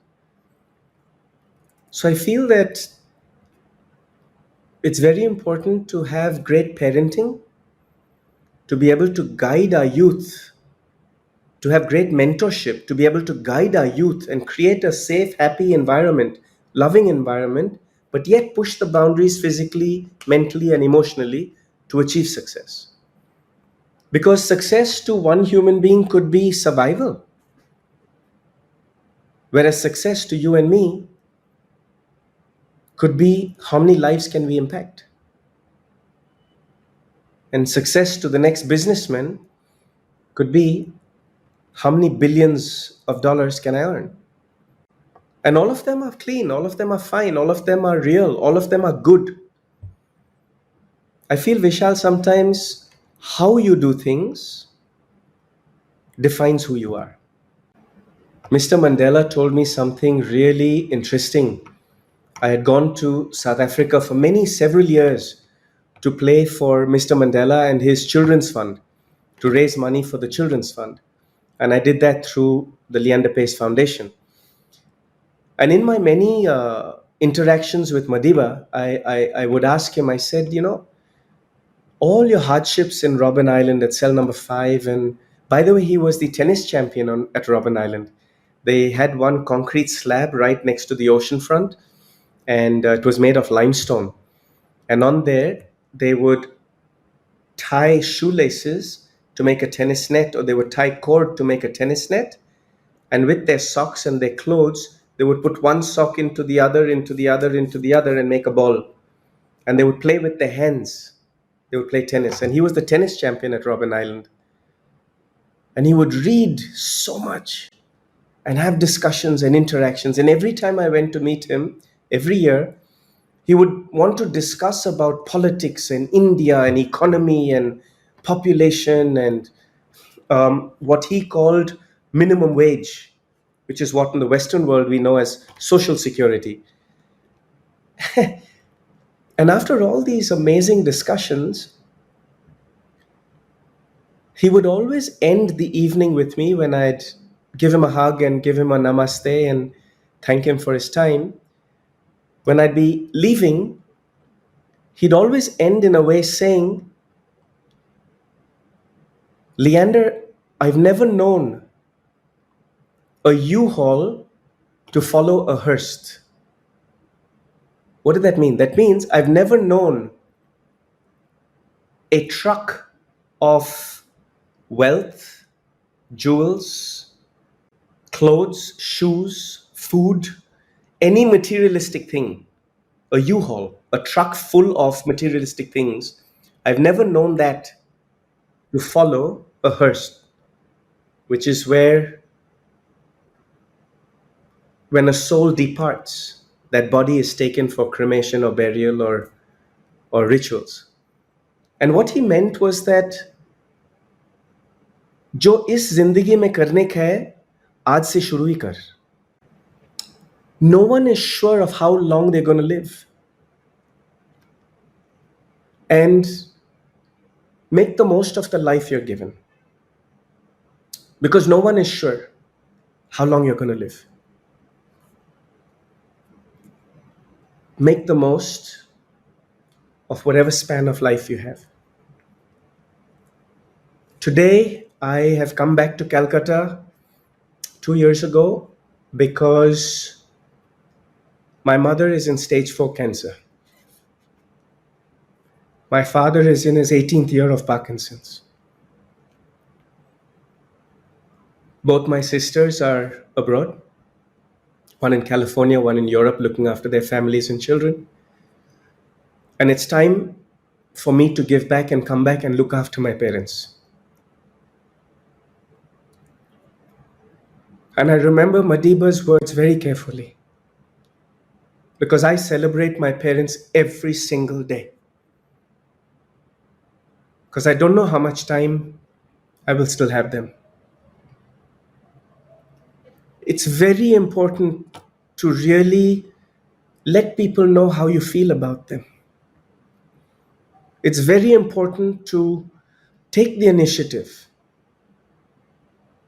to let people know how winning is done, how champions are made, how quality of time with family is. Because for me, I had to leave home at the age of 11 because India did not have professional tennis academies, did not have sports science or mental toughness or science to enhance the body and the mind. We have great Eastern philosophies that can enhance the mind and the breathing and the yoga and the meditation and Eastern philosophies that are beautiful.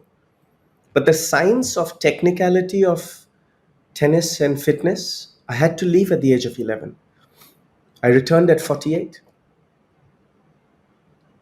So it was important for me now to recognize, to celebrate my mom and my dad every day. Give them the best quality of life I can give them my time, play chess with them, dance with them, drink tea with them, have great conversations with them. Because maybe tomorrow I'll be driving the streets of this very town and no mom and dad around to go to. Because then my next generation, whose I'm responsible for, every 1% matters. Because if you add up 15 1%,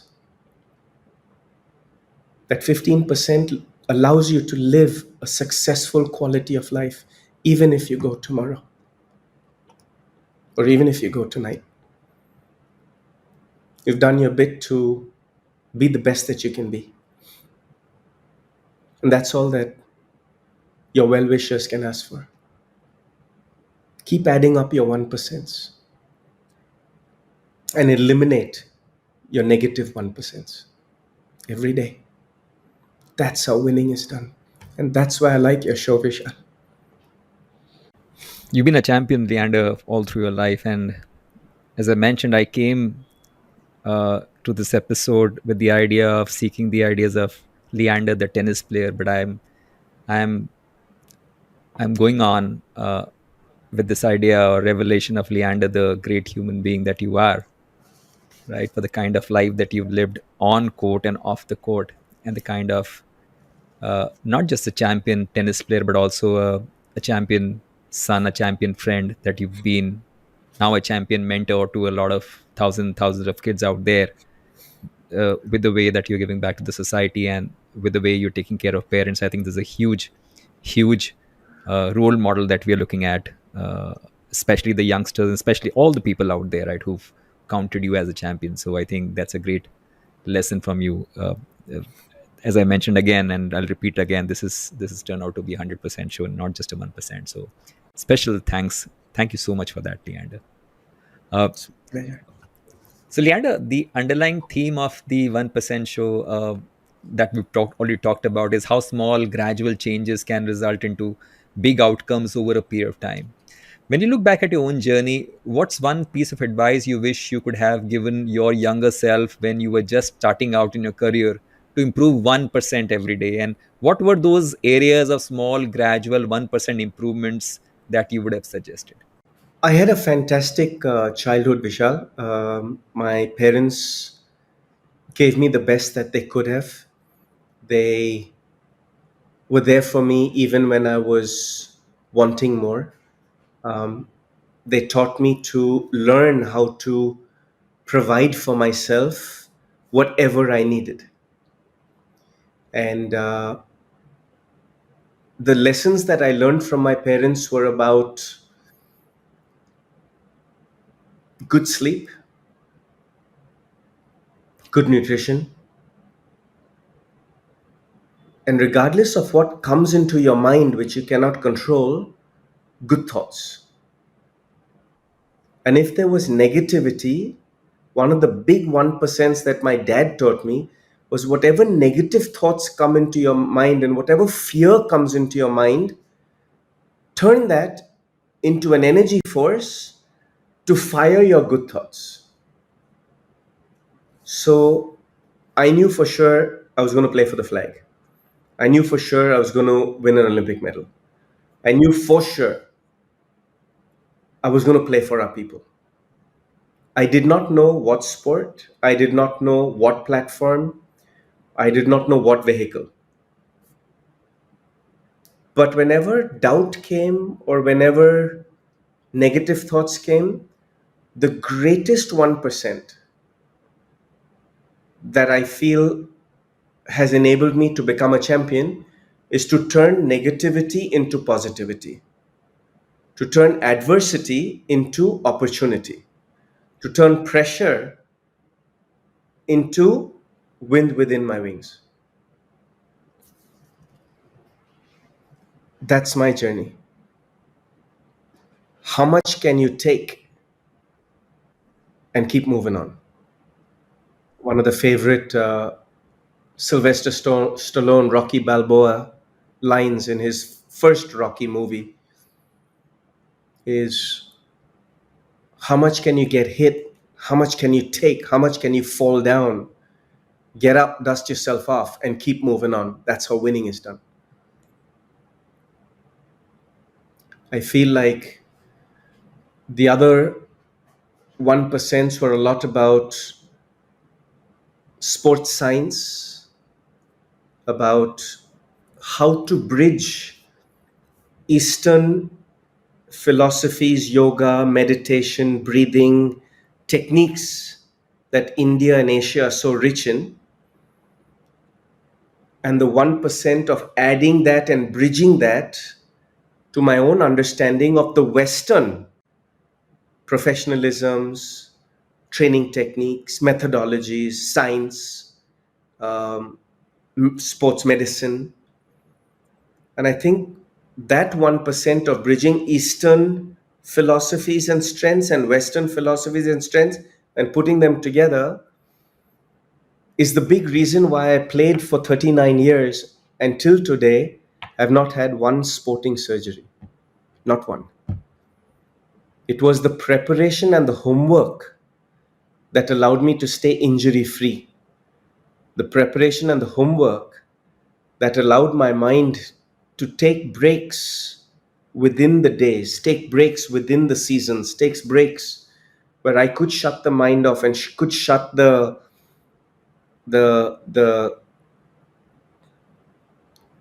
driving forward continuously.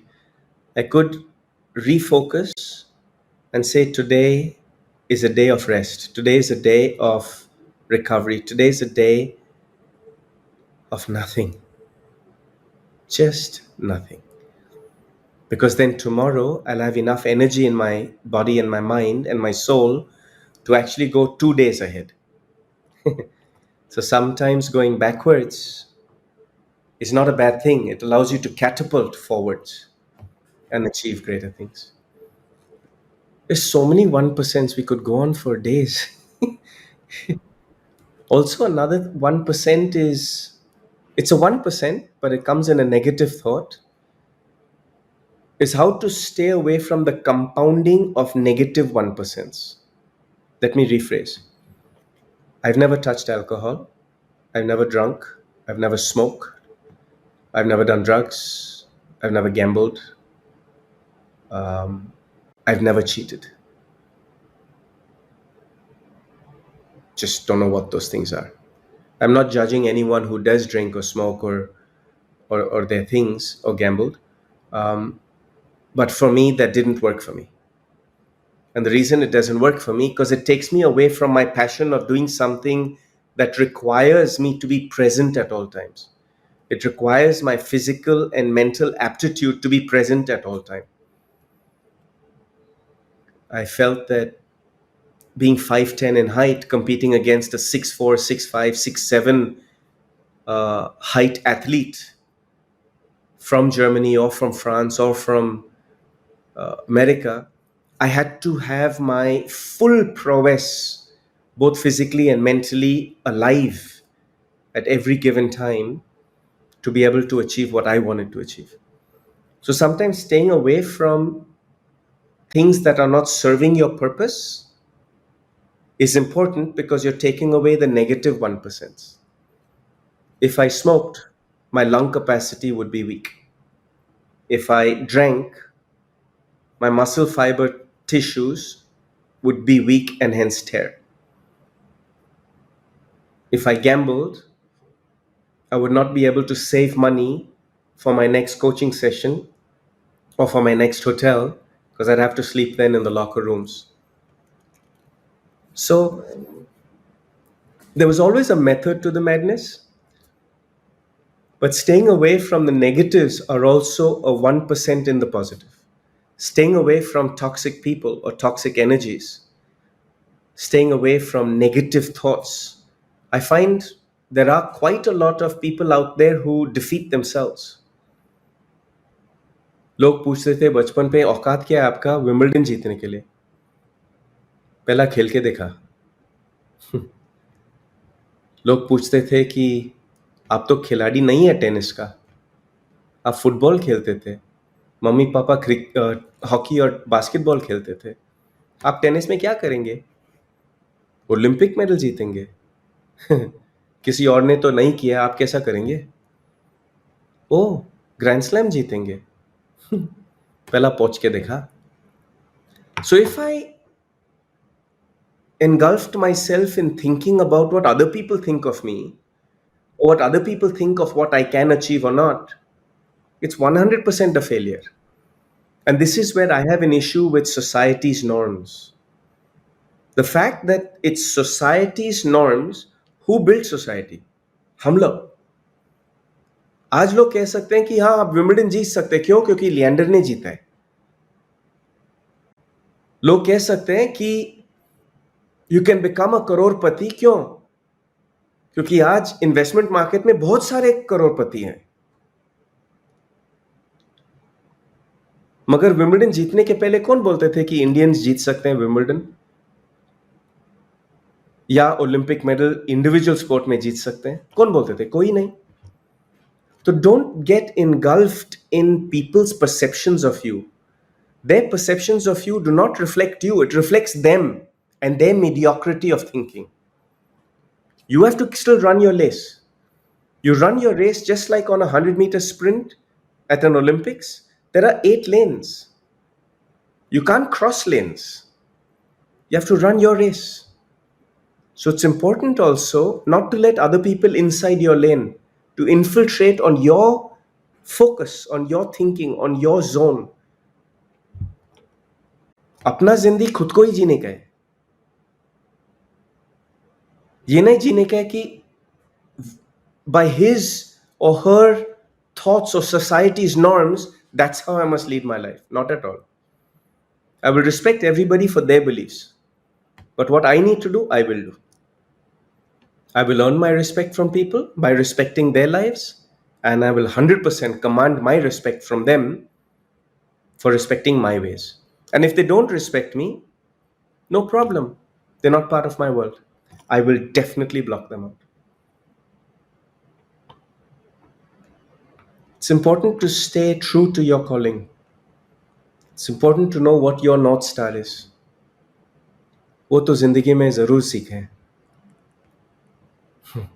Great lessons, Leander. I think, like I was mentioning earlier, there's so much of what you're talking about, so much of the lessons that you're sharing through your own life, is what I've also learned from the two people I've looked up to, like I showed you earlier, Warren Buffett and Charlie Munger. right? Charlie Munger and Warren Buffett. Yeah, the very lesson that you talked about just right now, I think takes me back again to Buffett's idea of the inner scorecard, where he says that, like you said, right, you don't live your life with society's norms. You are not looking at an outer scorecard, right? If the world thinks that you are a bad tennis player or a bad investor, but you know that you are a champion tennis player and you will be a champion investor or a tennis player, you play the game only by your inner scorecard and not what the world is telling you, right? And that's such a great, it's a difficult way to live, but such a great way to live, because we're always looking up for society's approvals for whatever we do want to do in life, right? It's perfectly fine, like you said, to listen to everyone's ideas, right? But that they say, as they say in Hindi, right, suno sabki karo man ki, right? The mind, the heart knows.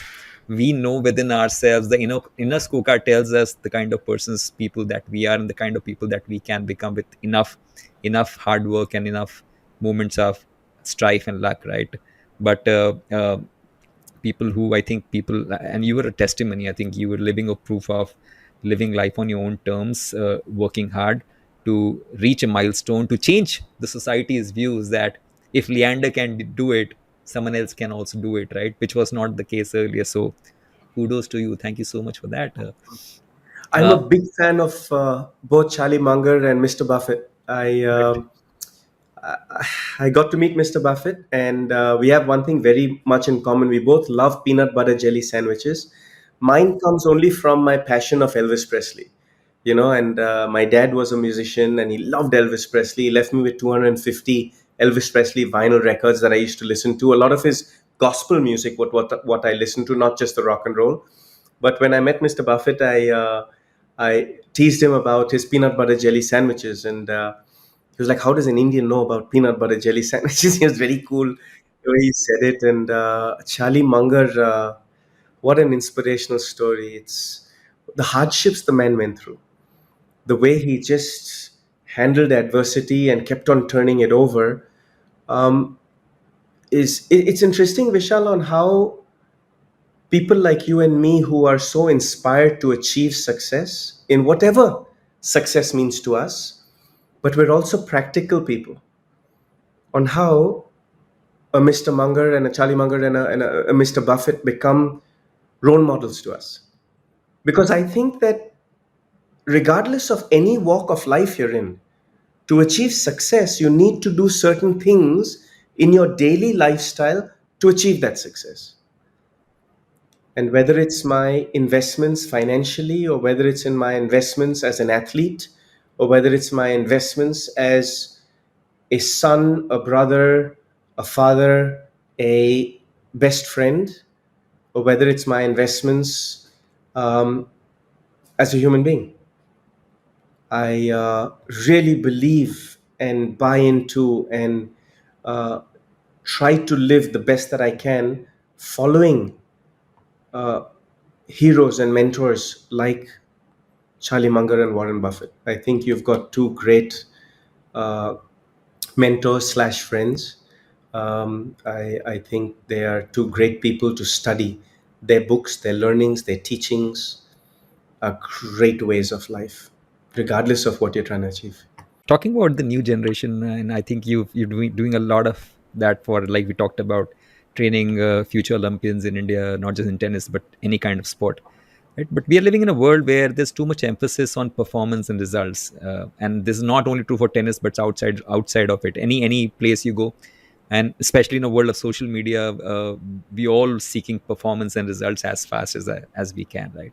Given all that we're seeing around, what advice would you give to youngsters on enjoying the process rather than just focusing on winning? You took my answer away. Enjoy the process. It's as simple as that.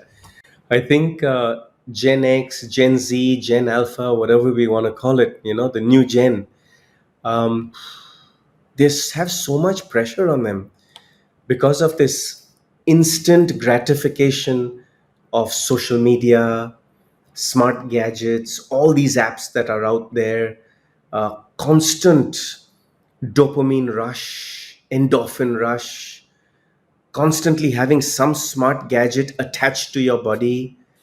I'm not even going to talk about the negative health benefits of the batteries or the electromagnetic waves that are around. I'm not even going to get into that aspect as a physical super being, as an athlete, but I'm just going to talk about the devaluation of human skills based on these smart gadgets. We are dumbing ourselves down. Something as simple as, in the early 90s, I could remember 200 telephone numbers. Today, I know my mom's number, my dad's number, my daughter's number, and maybe one friend's number. That's about it. Today, I'm a big fan of old school writing. So I have diaries and diaries, and I've been making notes while we speak of things that I can learn from you. I've got umpteen number of diaries. My Wimbledon diaries for all my business. My green diary is for philosophy and way of life. And I have different color diaries for different things in my life. I'm old school writer because when I write, I internalize. I think that modern smart gadgets should be used as a tool and a vehicle to enhance your intellect, not as a handicap for a daily way of life. Because if we look at the hours we spend today on content, it's going to be the way of life for sure. Smart gadgets, smartphones are going to be the way of life. I'm not concerned about that. I'm concerned about what content are we internalizing every day. Again, it comes to the 1%. The content that we internalize, if they're negative content, you go -1, -2, -10, -12, -15, and so on and so forth.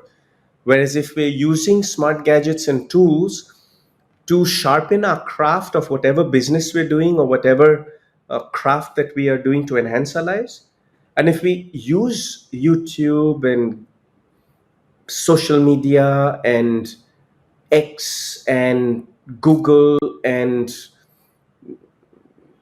all these new smart gadgets and apps that are out there to enhance our lives, I think that's the smart way. Definitely, the world's going AI. Definitely, we're already there. I mean, ChatGPT is a whole different ballgame altogether. I design sports Olympic training centers and sports community centers within real estate projects as a living. That's one of part of my business, which is designing sports infrastructure for communities that can live a better quality of life. But I see some architects coming into presentations where you can actually see, because of my 40 years of sports arena knowledge, living in them, training in them, working in them, and interacting with the architects and the malis and the construction guys and the caretakers and the services in the arenas.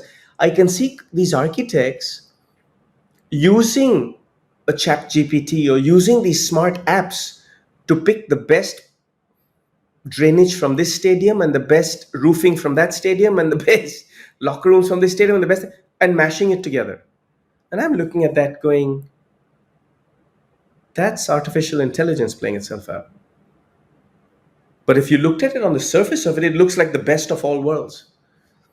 So I think it's a double edged sword, these smart gadgets. As long as we use it as vehicles and tools to enhance ourselves, but still make sure we use our common sense, our own innate human intelligence, and our own animal instincts, and keep those sharp to make the best out of our world, I think we'll maximize ourselves. I don't think that we can be dinosaurs and not use modern tech and AI and all these tools that we're given, because we'll get left behind completely. And like one Pablo Picasso or like one Michelangelo, we'll only do one Sistine Chapel in a lifetime. Whereas today, architects are turning 200 projects in a matter of one lifetime. So the world has moved. But yet, since we're talking architecture at the moment, We should not be using AI and modern tech to just be bricklayers. We should still have the human creativity and the traveling of the world and the intelligence and the smarts and creativity to design something aesthetically beautiful to the architecture that we need for that design, if that makes any sense. Yeah, it makes about the process, right? So if you could also share some insights or lessons to youngsters on focusing on the process which is now and not on the outcome which is the future. How have you done it, right? So I've lost 74.3% of every match I played. If I focused on the result, I should be more sad than happy. But the other few percentages that I've won, I've been able to create multiple houses with trophies, been able to represent and make more than 1 billion people happy, hopefully, been able to live a life that's so blessed and so rich in staying with the process. I've met some great human beings along the way.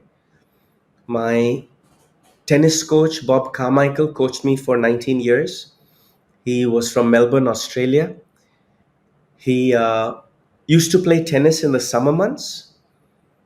And back in the day, in the 50s and 60s, he didn't have enough money to fly by plane.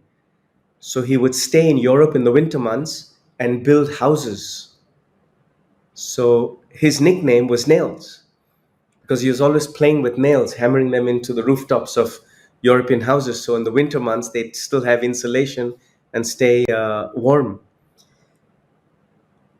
Nails was such an interesting character because he was like a father figure. He was a rugged, tough Aussie, and yet knew so much about life that he always taught me about staying in the moment. He always taught me about, Leander, you're going to have a long career. Along the way up the mountain of that career, be nice to people and be gentle and kind to people. Because as you reach your pinnacle of your heights and you plateau, at some point you're going to come down and meet those exact same very people.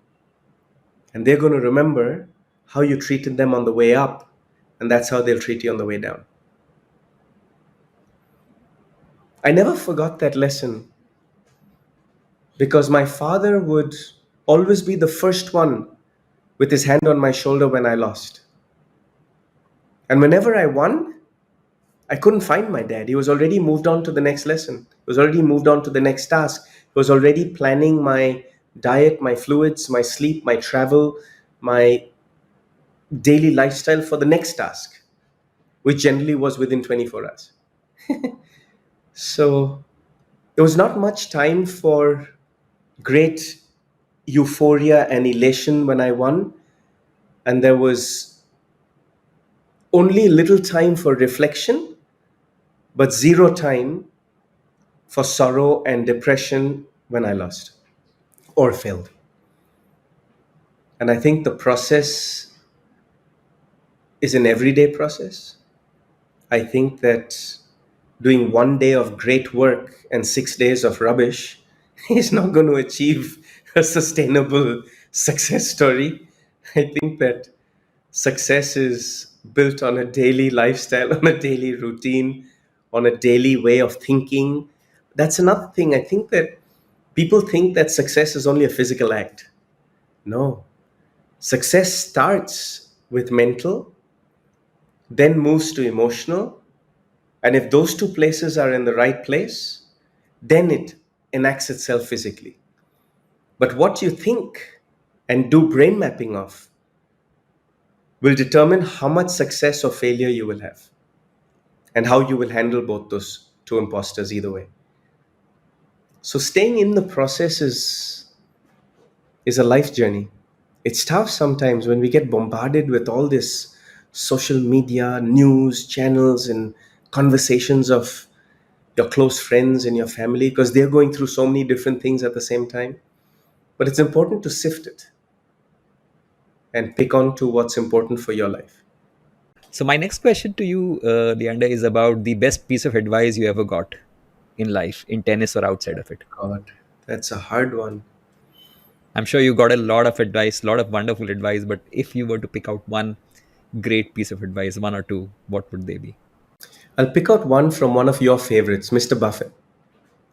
Warren Buffett is a man of principle. He's a man of ethics. He's a man of daily lifestyle. No matter how many billions and billions of dollars he's worth, he still lives in the same house, still drives the same car, still wears the same clothes, still uses the same glasses, still does not do his tie perfectly, still dresses impeccably for what he wants to achieve.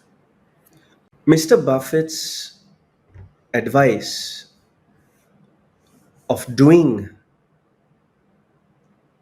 good quality more often every day goes far beyond doing something spectacular not very frequently.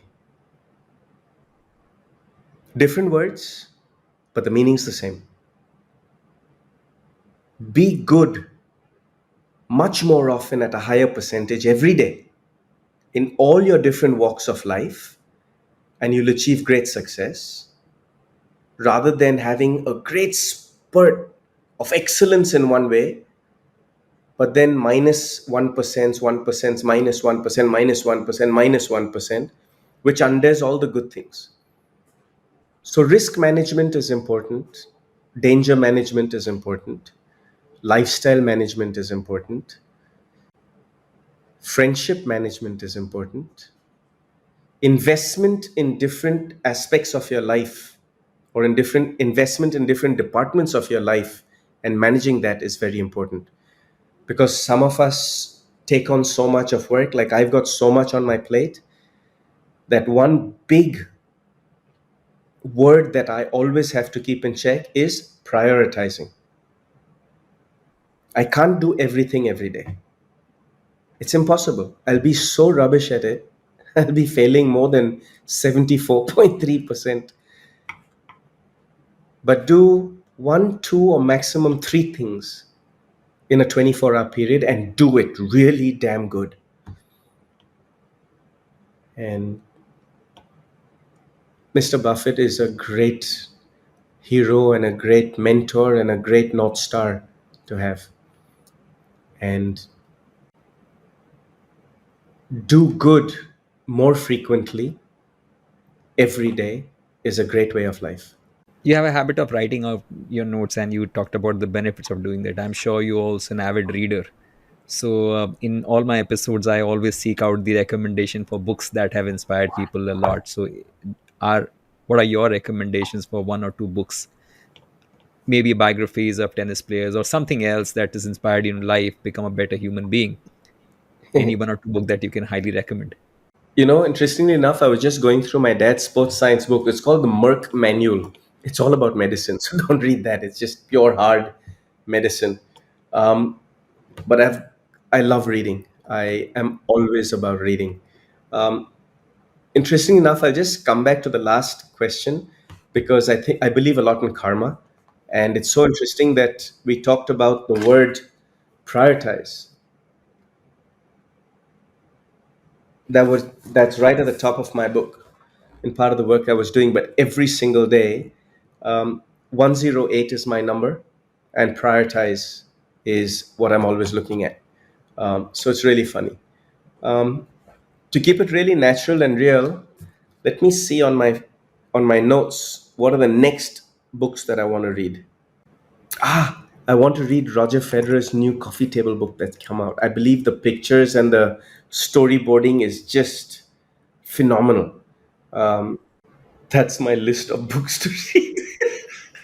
I love reading. My God. Just want me to run through them quickly. Yeah, you can please. The Art of War, it's a business book. Chanakya, strategist of the Empire. Yes, I Can by Sammy Davis Jr. Long Walk to Freedom, Nelson Mandela. I'm reading it over again. I was very blessed that Mr. Mandela gave me a copy of that through his foundation. But I think it's a great book to read.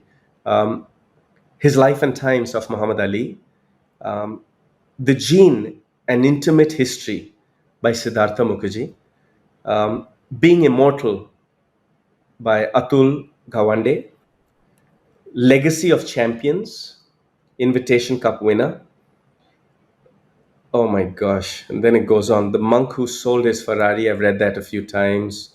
Uh, the Tata stories, I love Mr. Ratan Tata. I think he's a great human being. I think he's done phenomenal work in his lifetime.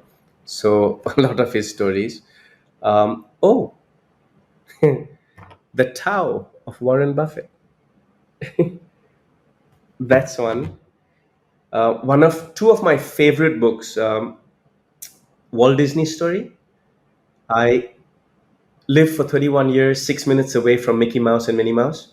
My training base was in Orlando, Florida. I'm a huge animation and Disney guy. I just think the storyboard of Walt Disney and family and community and old school values are just amazing. Anybody that I hire into working with me, I give them the Walt Disney book for them to understand my philosophies and our company's philosophies.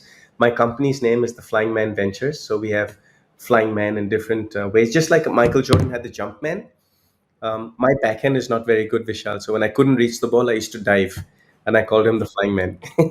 So the Walt Disney story is one. And out of the 17 books I've read out to you, the 17th one, which I'm rereading again, it's Shoe Dog. It's the Nike story. I love reading. I've in the last couple years, I've been reading only on planes because that's the only time I've gotten. Because when unfortunately networks in range, your smart gadgets keep going off, and there's always things to do and responsibilities to do and things to take care of and checklists to finish. But I love traveling long flights. Even though Emirates has Wi-Fi and some airlines have Wi-Fi, I do not turn it on.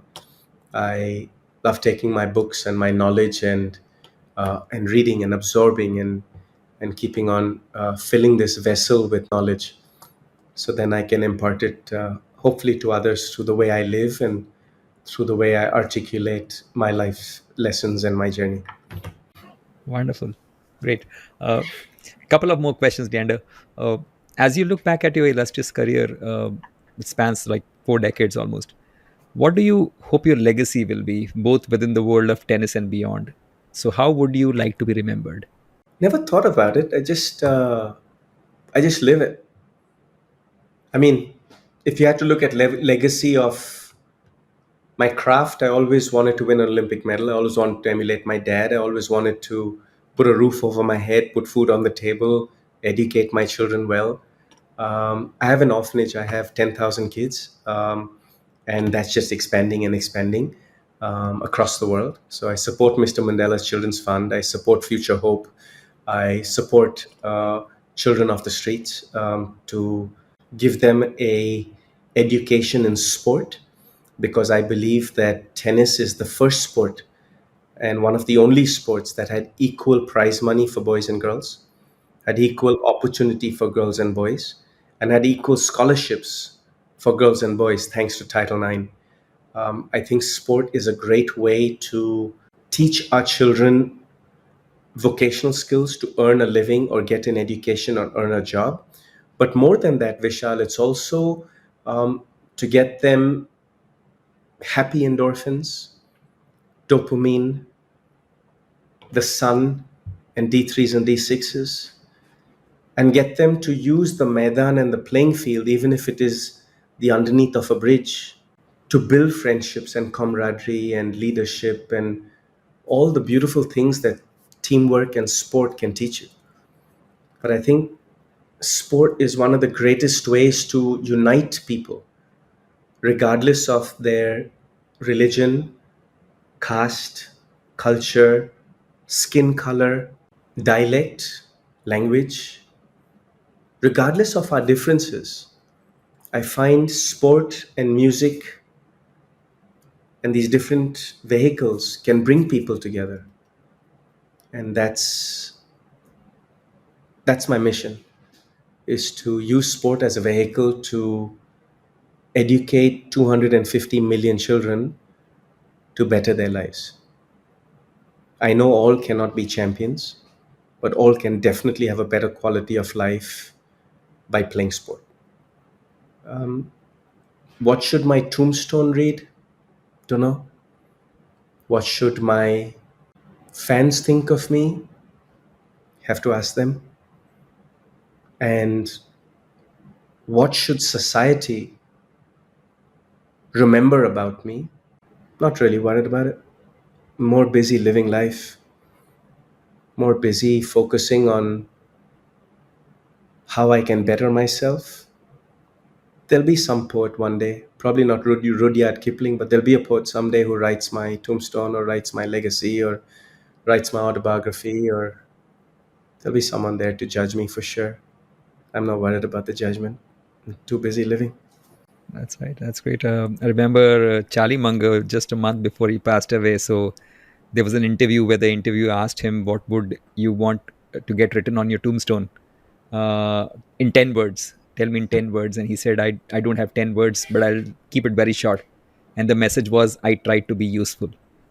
Right. So that was a great message, and I think probably for you, I played well. I think. I think I that tried to be that's a great. useful is a good one. It's what Yeah, it is. It is actually. It's so useful, and I think someone also said, right, the purpose of life is not happiness; it's usefulness. And you've mentioned so many times how useful you can be to the society, to the world outside, to your family, to everyone who you come across in the best possible way. So that's a great way of living your life. With this, Leander, I come to my closing question. Uh, Everyone walks on their own journey of life, and everyone must play their parts well. But what, according to you, is a life well lived? living it. We all have different ways to live it. So I'm not going to sit here and preach that this is right and that is wrong, because it's all about perceptions. Someone who's really, really hungry and so hungry, even walking past a bakery and taking a loaf of bread, is that really wrong? In our modern day society, that's stealing. That could do jail time.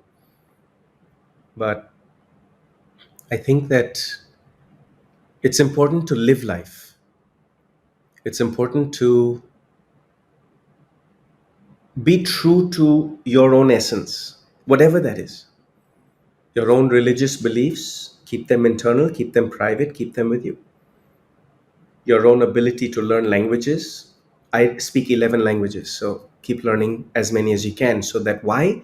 Not that you can show off that you speak 11 languages, but you can actually converse, including with sign language, to people who you can share stories with.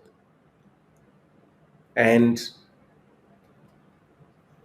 whatever your craft or your vehicle or your vocation or your business or your